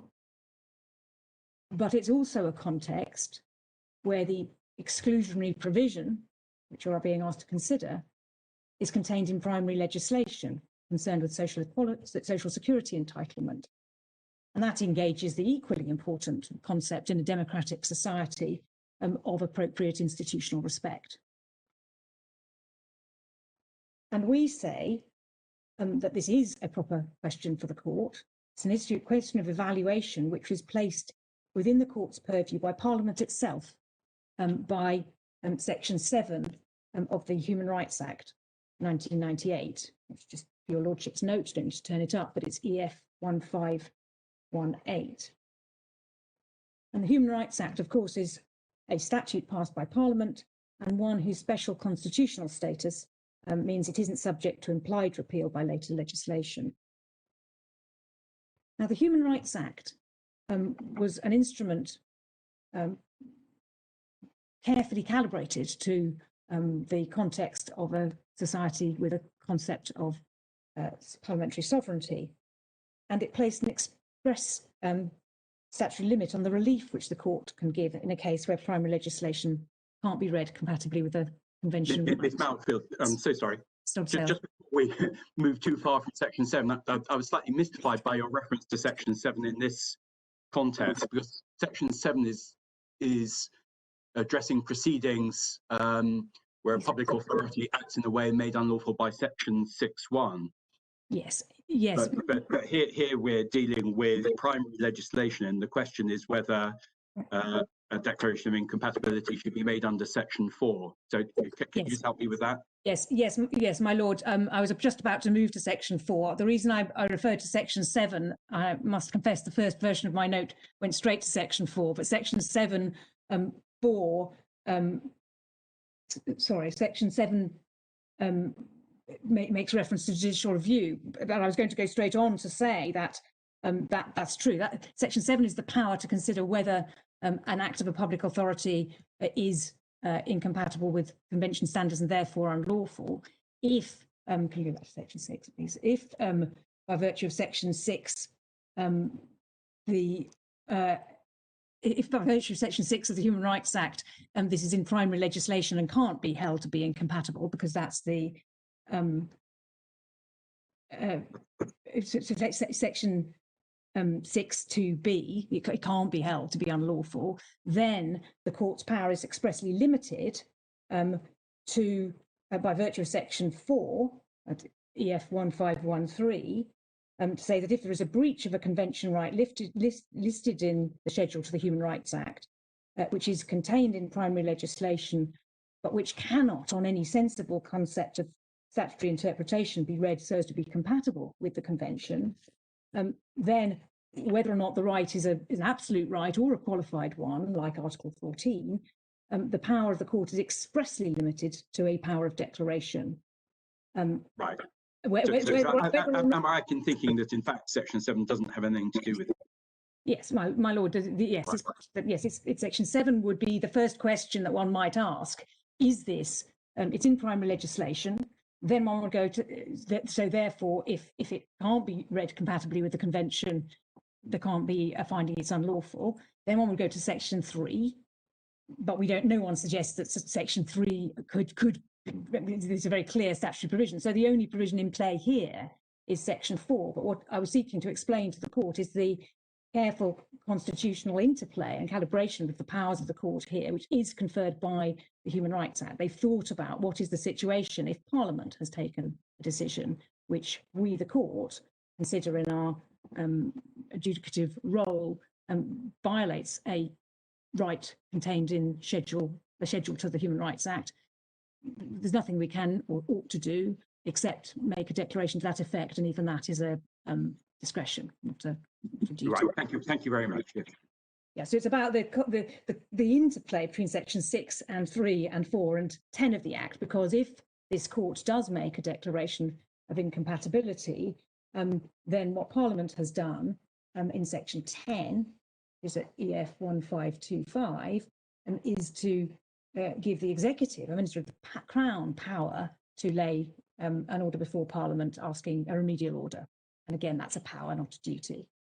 That's the way that Parliament, when it thought about the constitutional questions which the Human Rights Act gives rise to, settled the matter in terms of the appropriate institutional role of the court in a context of this kind. That doesn't answer the question of how you decide whether or not there's been a breach of a convention right, which I'm about to go on to, but it was an important point to make that Parliament conferred this role on the judges, and then Parliament said what the limits of what a judge ought to do were it to find a breach would be.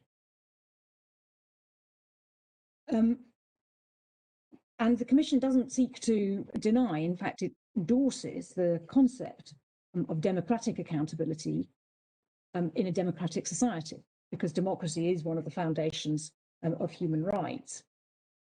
So even where the court is called by the terms of the Human Rights Act to adjudicate on Article 14 questions in the proper performance of its constitutional function, it should, we accept, afford proper institutional respect to the policy choices made by the elected branches of government and the prior analysis of primary decision makers. And that is the approach which was taken by the Supreme Court in the recent case of DA and DS to the court's scrutiny of social welfare measures under Article 14 in paragraphs 55 to 66. And it's reflected in the approach that we say Lord Wilson applied, and it was adopted by the majority of that 7-judge Supreme Court, to the proportionality analysis. So we are content to really adopt what Mr. Drabble said on this, that the manifestly without reasonable foundation standard is a starting point for recognition of that constitutionally important approach. It's not we don't have a binary question here of are we in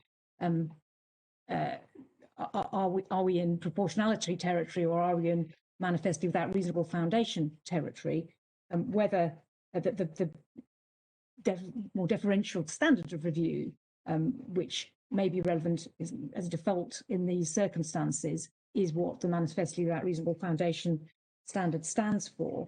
It isn't something completely alien or different, where you are either in one track or the other. And we would commend to this court the approach of the House of Lords in the Humphreys case, which starts at EF 1137, the other child tax credit case about minority carers. That was a case about whether child tax credit, it was discriminatory against minority carers to fail to divide child tax credit between the two households in which a child lived. And the Supreme Court held that, the House of Lords held that it wasn't. It was the Supreme Court, actually. Oh, was it? Yeah, I sat on it. It was the Supreme Court, sorry. Yes, I don't know why I've had it in my head that was House of Lords. It wasn't. It was Supreme Court, you're right, my lord. Yes, the Supreme Court held that was two things. One, that the standard was the manifestly without reasonable foundation standard, but that did not preclude the duty on the court to give the matter careful consideration. If I could ask you to look at paragraph 22 at 1146 in the speech of Baroness Hale. She having said that the weighty reasons test was necessary, that's in paragraph 14, it's on the previous page, she said that the fact that the test is less stringent than the weighty reasons normally required to justify sex discrimination does not mean that the justifications put forward for the rule should escape careful scrutiny. On analysis, it may indeed lack a reasonable basis. And she distinguished Steck and Runke in the way that the Strasbourg court recently did in JD. But what's interesting then is the way, and I won't take you through it, but the way this court then does go on very carefully to look at the arguments, the full arguments advanced on both sides of this case, and indeed had a schedule based on evidence supplied by the court at the end of the judgment, it's 1151 and following of the electronic bundle, of the justifications advanced for different proposals which had been considered. So the respectful standard of review doesn't displace or oust the judicial role other than to check more than bare rationality. And it would be dangerous in our submission for the rule of law if it were to be elided with an idea that discrimination in social and economic policy is effectively a no-go area for the courts. There are, of course, several judicial statements to this effect, but perhaps the most powerful is that of Lord Hope in Re G, the case about same-sex adoption, unmarried couples adoption in Northern Ireland. It's at the case starts at EF 1153, and the passage I want to draw to your attention is at 1172, where Lord Hope said that cases about discrimination in an area of, it's paragraph 48, thank you. Cases about discrimination in an area of social policy will always be appropriate for judicial scrutiny. The constitutional responsibility in this area of our law resides in the courts. The more contentious the issue is, the greater the risk is that some people will be discriminated against in ways that engage their convention rights. It's for the courts to see that this doesn't happen. It is with them that the ultimate safeguard against discrimination rests. And of course, Lady Hale said in the same case at 1196 that it is the particular duty of the courts in a democracy to safeguard the rights of even unpopular minorities against unjustified discrimination. Therein lies the balance between majority rule and the human rights of all, because democracy values everyone equally, and even if the majority does not. And she continued that if, therefore, we form the view that there is no objective and reasonable justification for this difference in treatment, it is our duty to act compatibly with convention rights and afford the applicants a remedy. And there's a lot of further authority for the proposition that the state has special institutional role and status and competence to assess the extent of impingement on these values and the weight to be given to the importance of fundamental rights and protecting vulnerable groups from the majority. Again, just for your Lordship's note, particularly good reference in Lord Carlisle's case, paragraph 105, it is at 2770. But if I could take you to the way the Court of Appeal approached this, it's at paragraph 158 in 245 of the electronic bundle.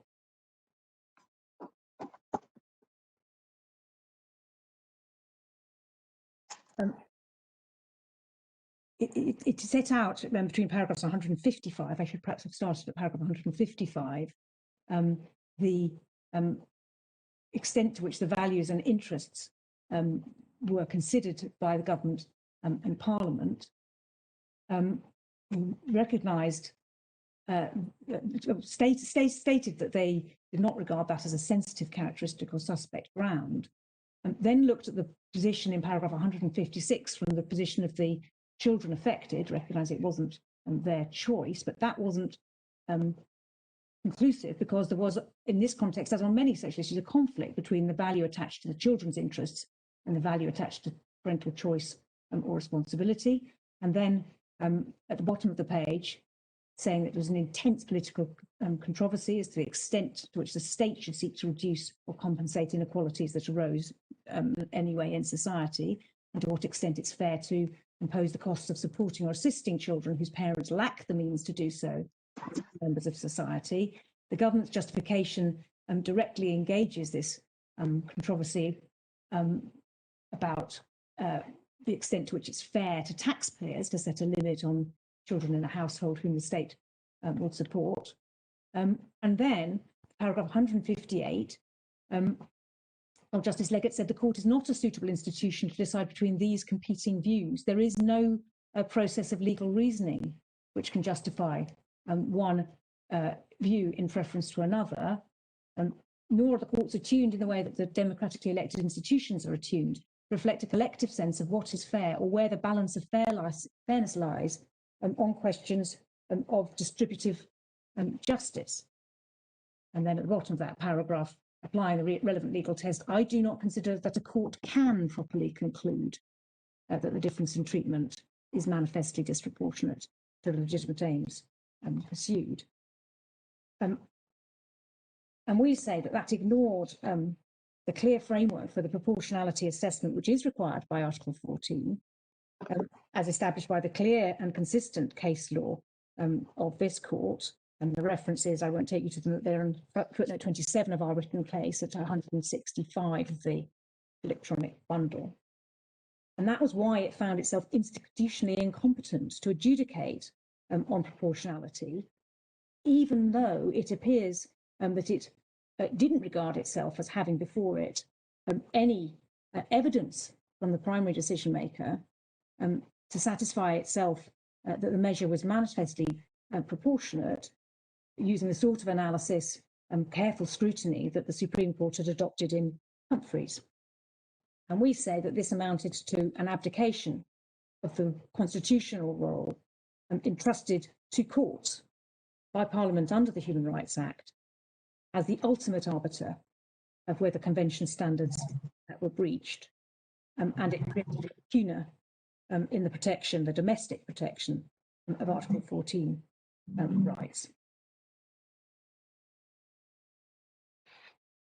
And the particular mechanism that Parliament adopted in Section 4 of the Human Rights Act, which Lord Sales was asking me about a moment ago, is a carefully calibrated system which decides that the court may not, in any circumstance, invalidate a measure set out in primary legislation.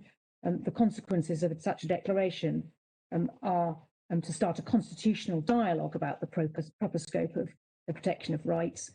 And that's what Lord Bingham said in the A case, paragraph 42 at E2, EF2 through 3.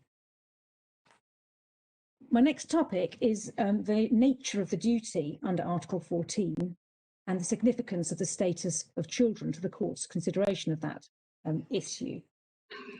And it's an obvious but important point to start with, that the right to equal treatment is an individual right, not a group right.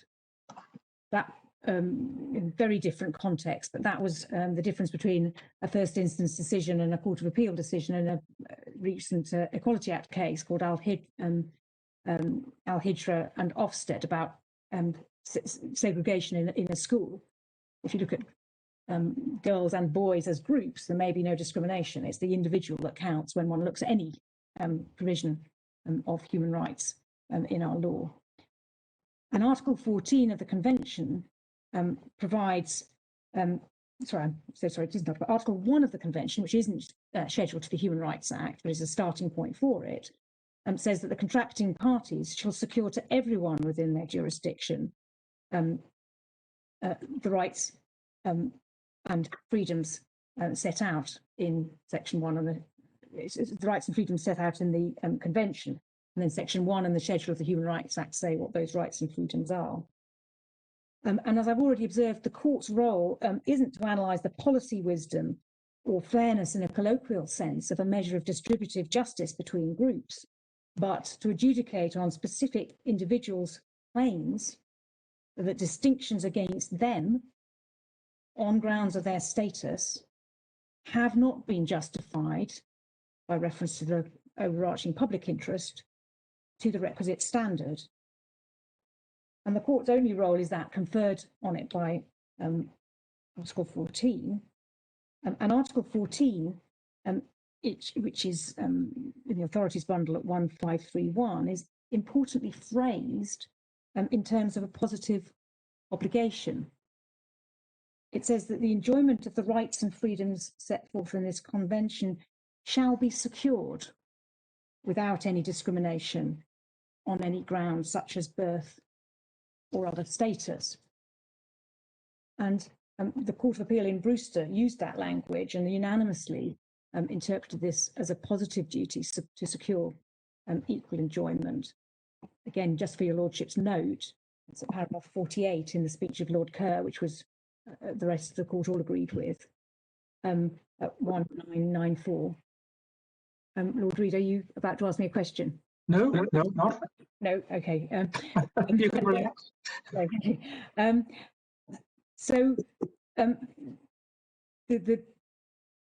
What Article 14 does is to confer a qualified right on individuals, which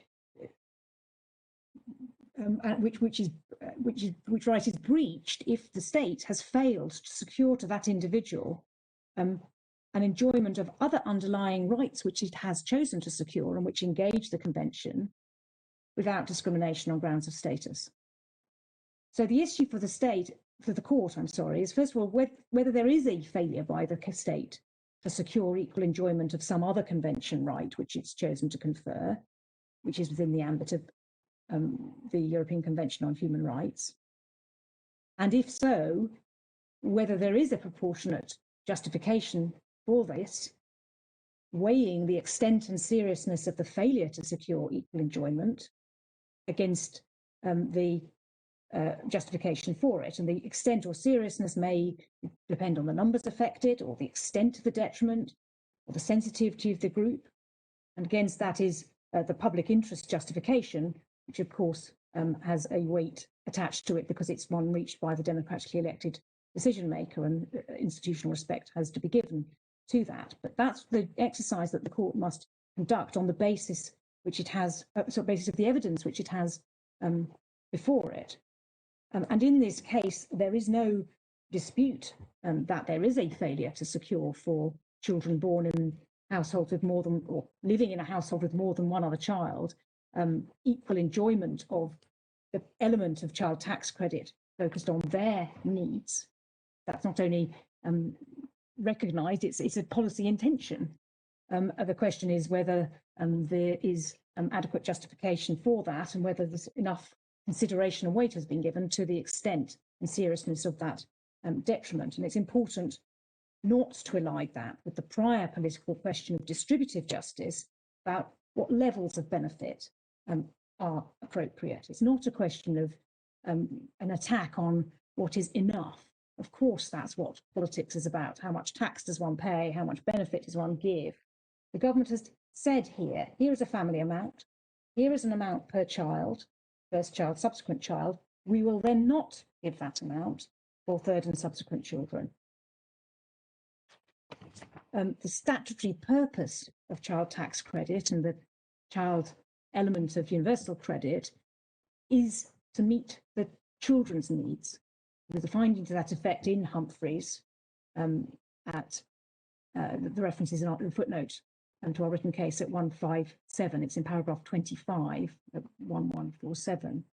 So the statutory scheme has decided what is enough for these purposes, but by adopting a structure which identifies an amount payable for an individual child's subsistence needs, and then expressly disregarding the subsistence needs of some children because of their family position or because of the size of the household they're born into, is a failure to secure equal enjoyment for that child of the subsistence benefit, which would be secured for a child with the same subsistence needs who was born or brought up in a smaller household. And that's the issue, and that's where the structured balancing exercise is needed. Is there a legitimate aim? Is that rationally connected? Is the measure adopted rationally connected with it? And is the individual detriment not manifestly disproportionate for achievement of that aim? And it is important for the court to ask the question that Lord Stevens identified: disproportionate to what? What is the extent of the inequality? What is the nature of the inequality of enjoyment rights that must be justified? How vulnerable is the group? And is it the result of an unequal, is the unequal enjoyment the result of a choice? For example, residence is a status, but it's also largely a choice. Is it certain groups of prisoners can be regarded as status groups, but that's based on a form of activity and action of those people? Is it unchosen and central to one's identity? Is it an accident of birth, like race or gender or congenital disability, or being born outside marriage, or being born into a family with more than one sibling? And how serious is the impact of the failure to secure equal enjoyment? Is it something perhaps marginal, or is it something that has a really serious impact on the life and life chances of the person affected? And that matters because some of the examples that have been given about differences between different children that are accidental, like whether or not they have music lessons or families and holidays, are very different from whether they do not have a subsistence benefit, which the state has decided is needed because of the level of family income, and then say, but we won't give it to you because we don't think that is fair to other taxpayers.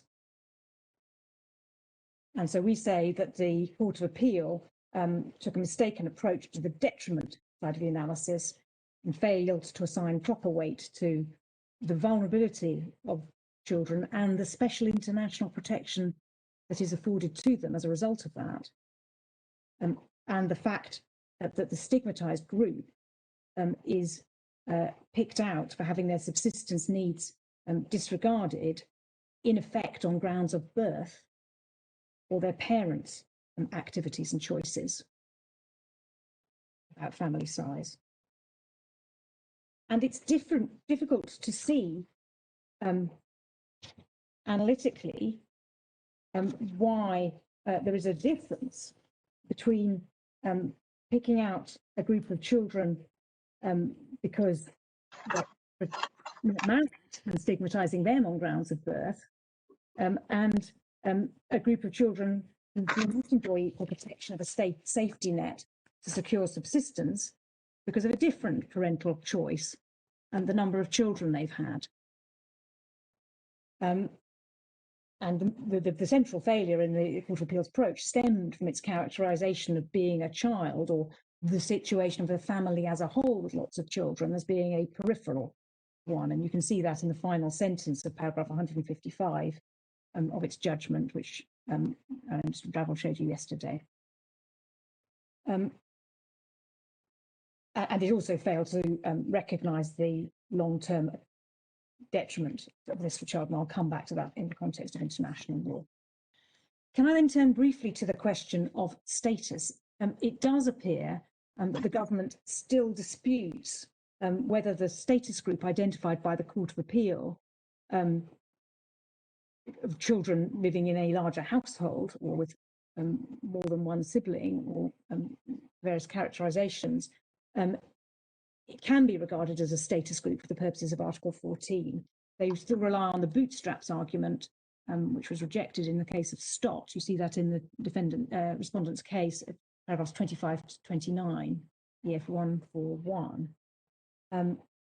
And we addressed this issue in the Court of Appeal because Stott was decided midway through these proceedings. And just for your note, I won't turn it up now, that was in our Court of Appeal skeleton argument, paragraph 13, EF 387. And in a note we handed down soon after the Court of Appeal hearing when Stott had been decided, which is at EF 414. And Stott, and particularly the speech of Lady Black, put beyond doubt the suggestion that a status to be a status for Article 14 purposes or admissible as a status must somehow be entirely independent of the discriminatory criterion or treatment engaged. If that were the case, then direct status-based discrimination, like a benefit you can't get if you're asylum seeker or something like that, could never be within the ambit of Article 14. And we say that the reason there is a status here is because the discrimination complained of is a consequence of the group within which one falls. And status of being a child in a household with more than one other child is a status. The real focus of the Secretary of State submissions, though, appears to be not that this is not a status at all, although there's an attempt at that, or some pointing to that, but that it's, if it is a status, it's a peripheral status, and that's what's said in the respondent's case at paragraph 30, EF 143. And we say that this is based, the Court of Appeal's finding, which the Secretary of State seeks to support to that effect, is based on an incorrect understanding of the concept in RJM of concentric circles. And I don't want to repeat myself, but the issue which Lord Carnwath looked at in Stott is the extent of the impingement of discrimination on the core values of Article 14. If I could perhaps take you to that passage, it's at EF 3030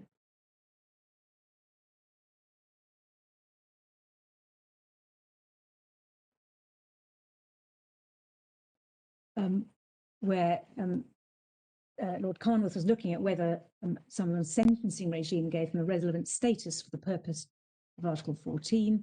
But he said if it was on the outer edge of the concentric circles described by Lord Walker. Consistency in sentencing policy is an important objective, but it does not impinge on the core values which Article 14 is designed to protect. And so the standard was rationality. What was at play there was the importance of the interest protected for a prisoner. And we say that calibrating the importance of the discrimination to the core values of equal worth and equal dignity and equal enjoyment of other underlying rights is an important aspect of the question. And the Court of Appeal's conclusion that being a child in a family with more than one sibling was a peripheral status failed to appreciate the serious impingement on values of equal dignity and worth, because this is an unchosen status linked to birth. And we say really the analysis, the old analysis from the early Strasbourg cases about the legitimacy or not are in point here. Because children are a particularly vulnerable class, and that's illuminated by international law, and I'll come back to it. But just for the avoidance of doubt, the respondent is wrong to understand us as submitting that there's a complete international consensus about whether or not there should be a cap on the number of children for whom a state subsistence benefit is provided. In fact, the O'Brien article we support suggests there are only 2 other states that we're aware of that do have such a cap, Romania and Serbia, and there the cap is at 4 children. But in any event, that's not quite what we were saying. What we were seeking to submit was that there's a consensus that emerges from the United Nations Convention on the Rights of the Child and many other provisions that children's rights should be given separate consideration when it comes to provision of social security. And there is an international consensus on the importance of preserving the subsistence benefits of this particularly vulnerable class.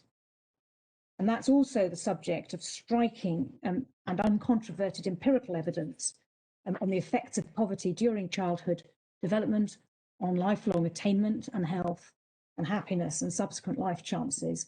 I won't take you to it, but it's in the DA and DS case in the speech of Lord Wilson, paragraph 34, 1270. In fact, I think Mr. Drabble read it to you yesterday. And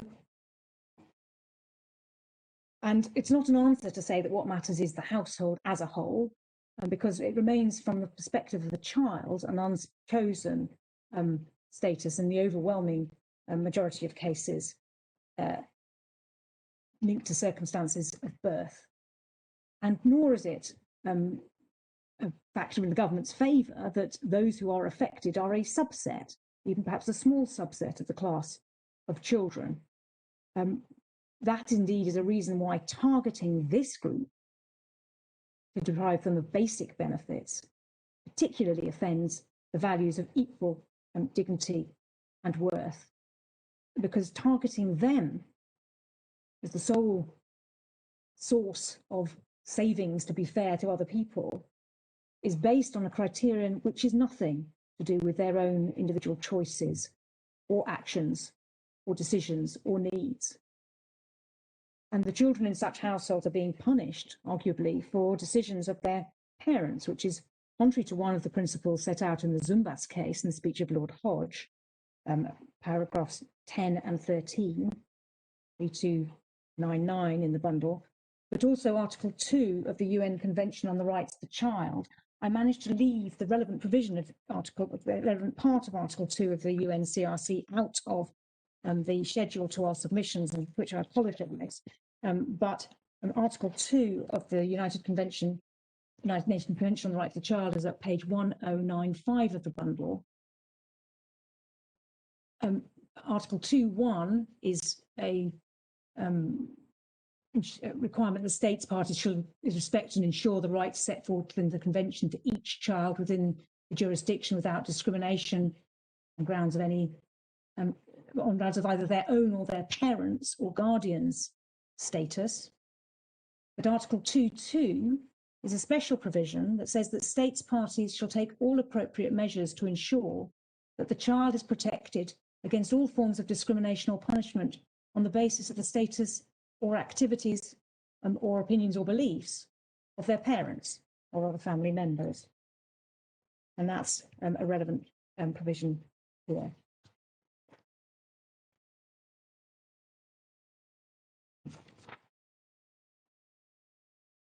And this failure of approach is what led in our submission to the Court of Appeal feeling that it was without analytical tools to approach the issue of justification other than on a bare rationality basis. And we say that was wrong, having regard to the observations of Lord Hope in the G case. And the Court of Appeal appeared to allow the fact of political controversy, this arising in a field of political controversy, to be something that could reduce or override the court's careful scrutiny. But that, we submit, is wrong in principle. I referred you to Lord Hope in the Re-G case, and of course, more recently and very difficultly, very difficult way for this court in Miller number 2, paragraph 31. Although it's a very different context, the same point remained that if there is a question of law, then the court must confront it and answer it, whatever the political sensitivity of the issue, because constitutional responsibility resides with the court. The third topic, briefly, is the difficult one that Lord Sales and Lord Reid were dealing with this morning, and how one deals with the Court of Appeal's perception that it would be undemocratic for it to analyse, or contrary to Article 9 of the Bill of Rights, perhaps, to analyse the issue of proportionality by reference to, or by reference to anything other than the fact that there were statements about this issue made in Parliament. And in my submission, that's a concern which fails to recognise two things. One, the well-established position in Wilson, where there is a Wilson and First County Trust, where there is a duty of evaluation conferred by the Human Rights Act. Parliament has said that you have to look at the issue of proportionality on the basis of all the material which exists, but also on the basis of the misbehaving principle. And misbehaving, of course, postdates Wilson and First County Trust. Can I just ask you to pause a moment, Ms. Mountfield? We've lost video contact with Lord Hodge. I'm wondering if he can hear us.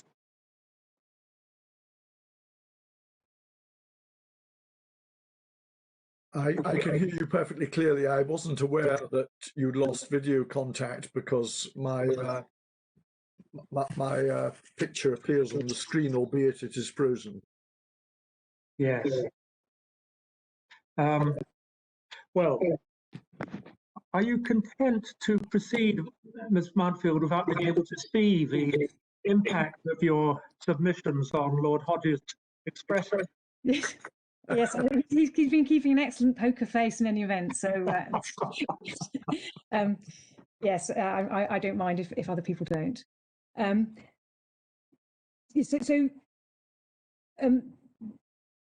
Yes, the issue was that the Court of Appeal properly recognised that there's a margin of appreciation for the decision of a primary decision maker, but failed to give effect to its findings that the primary decision maker hadn't actually produced any very compelling evidence or of such analysis. And the margin of appreciation or respect, the analysis of a primary decision maker, depends upon the court having before it evidence that the primary decision maker did conduct such analysis. We've set out in our written case the citation from the misbehaving case. It probably is worth turning up the speech of Lord Mance, paragraphs 46 and 47, 1123. This was the case about whether a licensing policy concerning sex shops in Belfast was proportionate, and how the court should approach that matter, proportionate breach of free expression rights under Article 10, and how the court should approach that matter based on other evidence where there's a discretionary error of judgment. And just above letter E, Lord Mann said that the existence of a discretionary error of judgment means necessarily that there may be decisions which a court could regard as proportionate, whichever way they went. And then at the bottom of that paragraph, what is the position if a decision maker is not conscious of or doesn't address his or its mind at all to the existence of the values or interests which are relevant under the convention? The court is then deprived of the assistance and reassurance provided by the primary decision maker's considered opinion on convention issues. The court's scrutiny is bound to be closer, and the court may, as Baroness Hale observes in paragraph 37 of her opinion, have no alternative but to strike the balance for itself, giving due weight to such judgments as were made by the primary decision maker on matters that he or it did consider. So what's clear there is it is not being said, I'm certainly not saying, and I don't believe Mr. Drabble was saying, that if we can show that the government didn't properly evaluate the best interests of a child or under Article 3, we win, or even the child, court, I can see Lord Sales about to ask a question, or even if the court didn't consider properly justification under Article 14, we win. There's still, it's the judge's evaluation, but that is relevant to the way that judgments look at the matter. Sorry, Lord Sales. Yes, I'm interested in how you say the guidance in, for instance, paragraph 46 and 47 in this case apply when one's dealing with Parliament, because Parliament here is the relevant decision maker. Parliamentary procedure doesn't usually lend itself to explanations to the outer world of Parliament's considered opinion on anything. And as Lord Nichols pointed out in Wilson, in particular, paragraph 57, it's not for the court to, if you like, mark the quality of the debate in Parliament and say, well, it wasn't good enough, therefore proportionality is made out, rather the other way round. It seems that the court should draw inferences, fair inferences, from what was available before Parliament in assessing what Parliament did or didn't take into account. Yes, I'm grateful for that, and it does raise the tricky point in this case. And I was going to go on to that because Lord Mance considered that question in the Government of Wales Act case, and that's in volume 3. It starts at tab 43. It starts at 2001. Relevant passages at 2026, paragraph 55 and 56.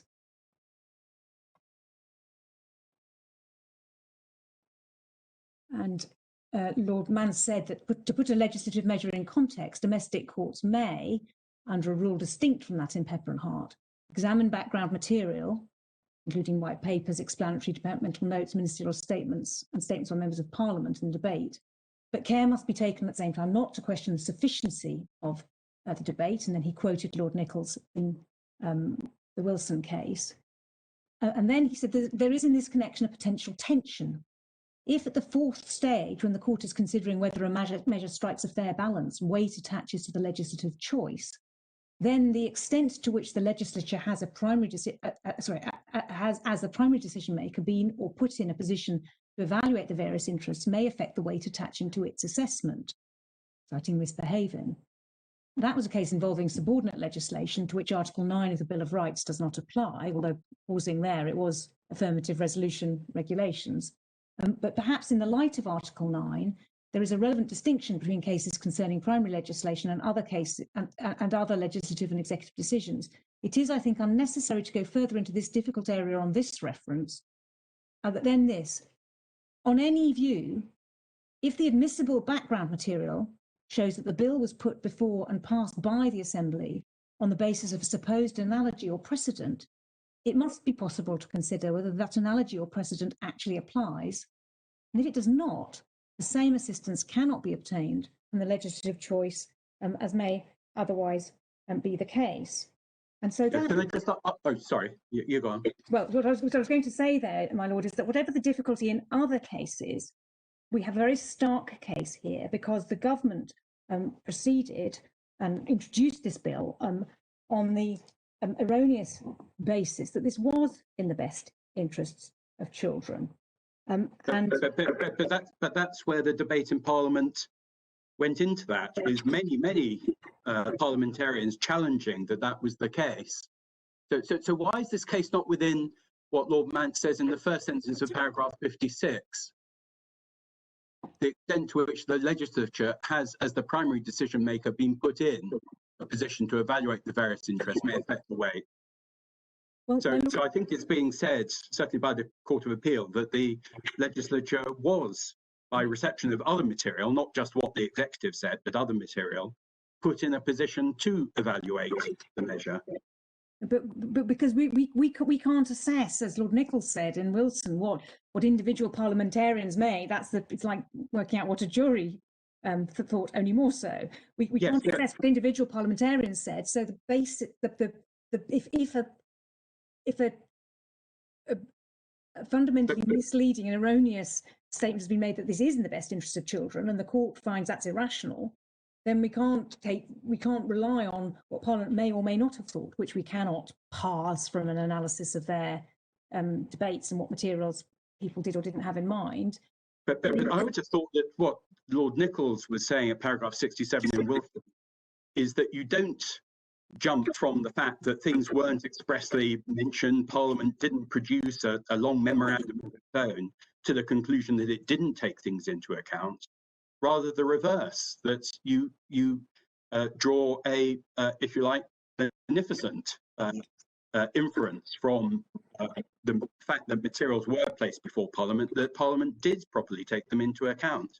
Well, my lord, if that were right, then the final words that Lord Mance had in paragraph 56 wouldn't mean anything. But more so, it would mean that this court could never find that there was a breach of Article 14 where there was a bare assertion by the decision maker that it believed in fact, the assertion would be the passage of legislation. It would be analytically impossible ever to say there was inadequate justification given, because in the absence of any justification at all, it would be said, well, since Parliament decided this and we can't question why Parliament decided this, they must have decided that it was proportionate, and unless that is irrational, there's nothing we can do, and that collapses. No, forgive me, that's not what I'm putting to you, because as Lord Mant says, you can have regard to the fact that particular information has been placed before the Parliament as the primary decision maker. So if no information at all had been placed before Parliament, then you wouldn't draw what I've called a beneficent inference as to Parliament's consideration. You could criticise what they'd done. But what I was seeking to put to you is this case looks to be more one where material to contradict what the government said was placed before Parliament, was taken into account by Parliament, and then isn't the proper inference that it was taken properly into account by Parliament. But then, my lord, when does one discuss what Article 3 requires? There's nowhere here was there any discussion of what evaluation there was of the best interests of a child. It would mean that if there had ever been any opposition, but a majority government passed a law, that would put the matter simply beyond the purview of the courts, even if there is a breach of the duty of evaluation of the best interests of a child, which the court found in DA is a material consideration that the court must decide for itself. Yes, thank you. That's empowered. I mean, essentially, I suppose what putting to me is Lord Justice Leggett was right that there is no judicial machinery through which this can be done properly, and I say that but by placing the evaluation of proportionality in the hands of the judges, even in the context of primary legislation, albeit to the extent that you can only make a declaration of incompatibility, the Parliament itself has made it constitutional for you to look at those materials where appropriate, and that's the situation in Wilson and in the Government of Wales Act case. Ms. Mansfield, can I just observe that you're now well past the time that you intended for, and Mr. Eadie has to have a chance to make a start. Yes. Sorry, Mr. James. I'm sorry, my lord. I've dealt with a number of questions. I'm in your. Oh, yeah. I would, if I may, like to deal with my fourth and final topic briefly. The Well, relevance. if you can do so very briefly, I think if Sir James is able to start at 2 o'clock, and we then have to sit late today, and I think probably have to sit early tomorrow morning, but I think we should be able to complete the remaining submissions in that time. I certainly wasn't expecting you to allow me to go on beyond 1 o'clock, but if Sir James is with that, then that would be. So if you can be Yes. brief, please. Yes, and this is an area where I hope that the Commission's role as the United Kingdom's human rights institution means we can add some value. I repeat what I said in opening, that of course we don't suggest that international law is directly enforceable or justiciable on the national plane, but it has been clear, at least since the Burnett case, that relevant provisions, specialist international instruments which are not directly incorporated into national law, not only can, but if there is a sufficient subject matter nexus, must inform interpretation of the terms of Article 14, including the justification analysis. And I rely for that on paragraphs 40 and 41 of my written case at 169 of the electronic bundle, emerges from the Neulinger and Demir cases, and also from the Vienna Convention, Article 31(3) of the Vienna Convention on the interpretation of treaties. A treaty shouldn't be interpreted in a vacuum, because international law is intended to be an intelligible whole, and courts should strive to read international obligations in harmony. And it is also clear that a consensus emerges as to what international law means by from interpretation by competent organs, and that illustrates common interpretation of the values, in this case protected by Article 14, which we say are equal human dignity and equal individual human worth. So in the present case, we've set out the relevant provisions of specialist international law in the annex to our submissions. They touch on three relevant areas. The first is the point I was making as to the status balance reached by the Court of Appeal, the relevance of the protected status in play, and the fact here that discrimination is against children and on grounds of birth.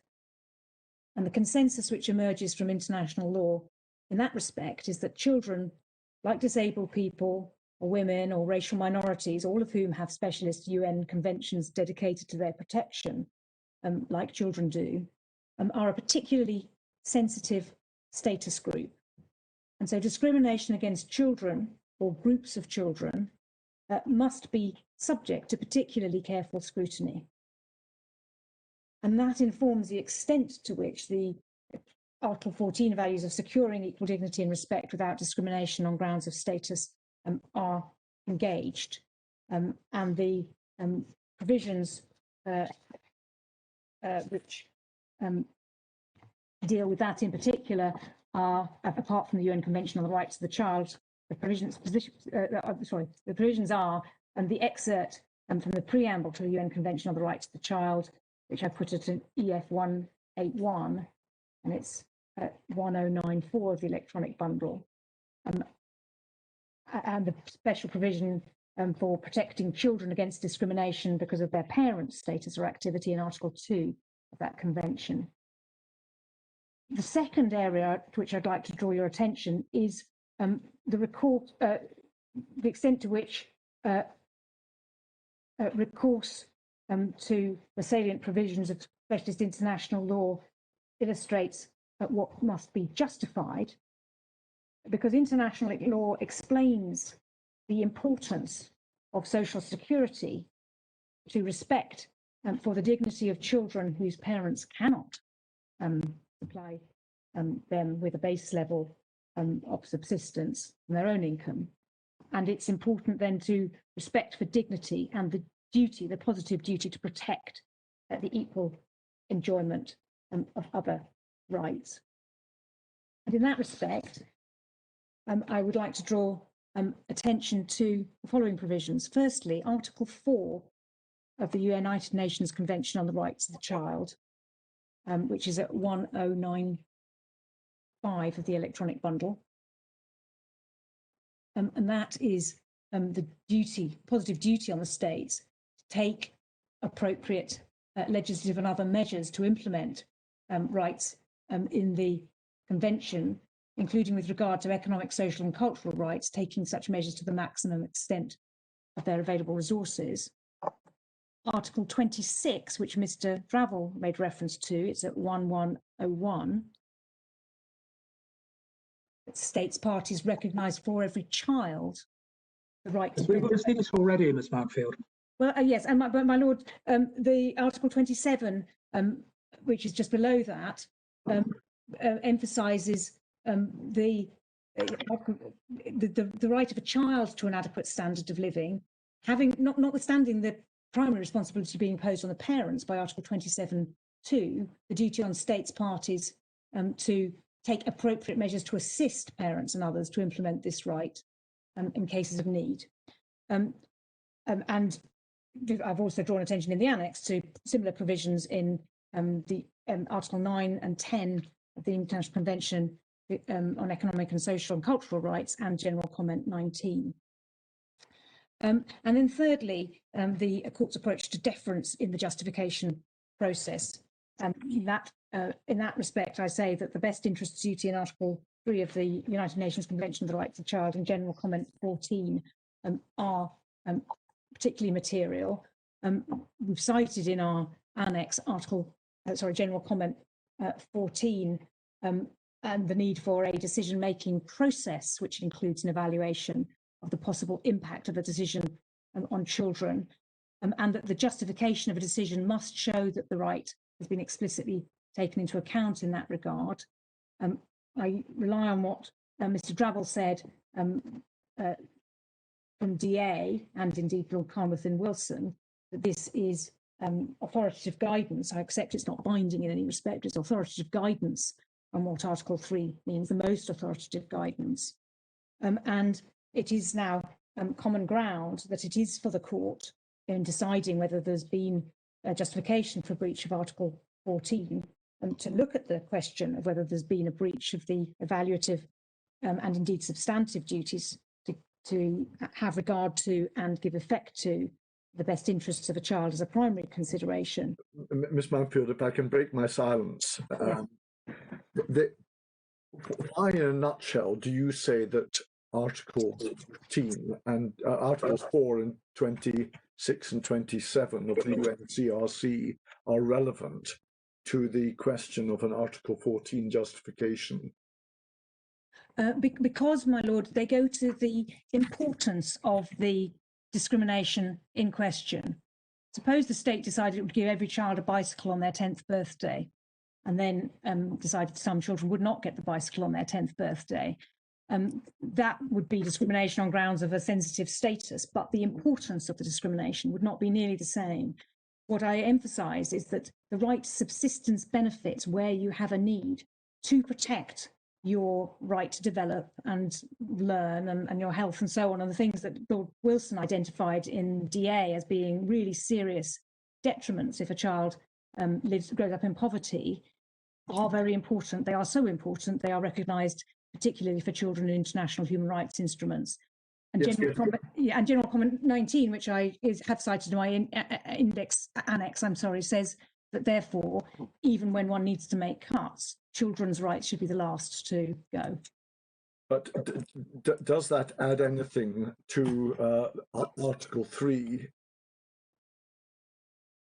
Well, it's a particular application of where the best interests of children are particularly relevant. What I struggle to see is how an international convention, which is part of international law, which purports to be giving socioeconomic rights to children, can be relevant, such as Article 24, Article 27, how they can be relevant to this assessment. And I'm struggling to give content to your point that yes, it goes to the importance of the discrimination. Yes. Well, Article 27, my lord, and Articles 9 and 10 of the ICE, the International Convention on Economic, Social and Cultural Rights, focus on the interests of the child in social security benefits. So they feed into the admission I make that the Court of Appeal failed to analyse, as it should have done, one side of the proportionality balance, because it treated it effectively as a distributional question about rich families against poor families, not the particular rights of children. And my lord, if I may just take you to one reference, EF 1220, it's in the judgment of this court in the McLaughlin case about benefits for widowed parents' allowances. The view that this was manifestly disproportionate breach of the children's rights was, she said in paragraph 40, reinforced by the international obligations to which the United Kingdom is a party, cited the UNCRC and Article 26 and Article 10 of the International Covenant on Economic, Social and Cultural Rights, and said denying children the benefit of social insurance simply because their parents were not married to one another is inconsistent with that obligation. And I would say denying children child tax credits simply because their parents had, through choice or otherwise, had more children is inconsistent. Ms. Mackfield, you have about 60 seconds left to complete your submissions. Yes. In short, my lords, I say that the Court of Appeal erred by failing to recognise and give due rate to the rights of children as individual rights bearers whose should be assessed by reference to their own needs and circumstances and not the actions and decisions of their parents. There should have been particular recognition for their vulnerability and the particular significance of social security to ensuring their own dignity and ability to make choices over their rights and lives. And by failing to recognise the analytical relevance of the government's failure to evaluate the question, the court failed itself to define for itself and to afford proper weight for the departure from the values reflected by and the obligations imposed by international law. And I want to just end by repeating that we are alive to the difficult questions of appropriate roles for a court in this context in a democratic society, but we're also alive to the vital and proper constitutional role that courts play in securing the equal protection of the rights of less powerful groups, because democracy values everyone equally. Just before we, thank you very much, Mr. Mackfield. Just before we adjourn, I ask you, Sir James, should we? Do I take it that we should sit until 4:30 this afternoon? My lord, it might be sensible to pencil that in if it suits. Yes, yes, absolutely. It's not a problem. We can take a rain check then about whether we need to sit early tomorrow as well, if that's convenient. Yes. If we do, then so be it. This is an important case. That's reflected in the volume of questioning that there's been of counsel, and so we have to take the time that it properly requires for the case to be considered. My lord, I'm assuming if we're sitting a little longer this afternoon, it might be sensible to have 5 minutes at some point in the middle of the afternoon. Yes, by all means. I'll find a moment. Yes, absolutely. Thank you very much. In that case, we'll adjourn now and resume at 2 o'clock.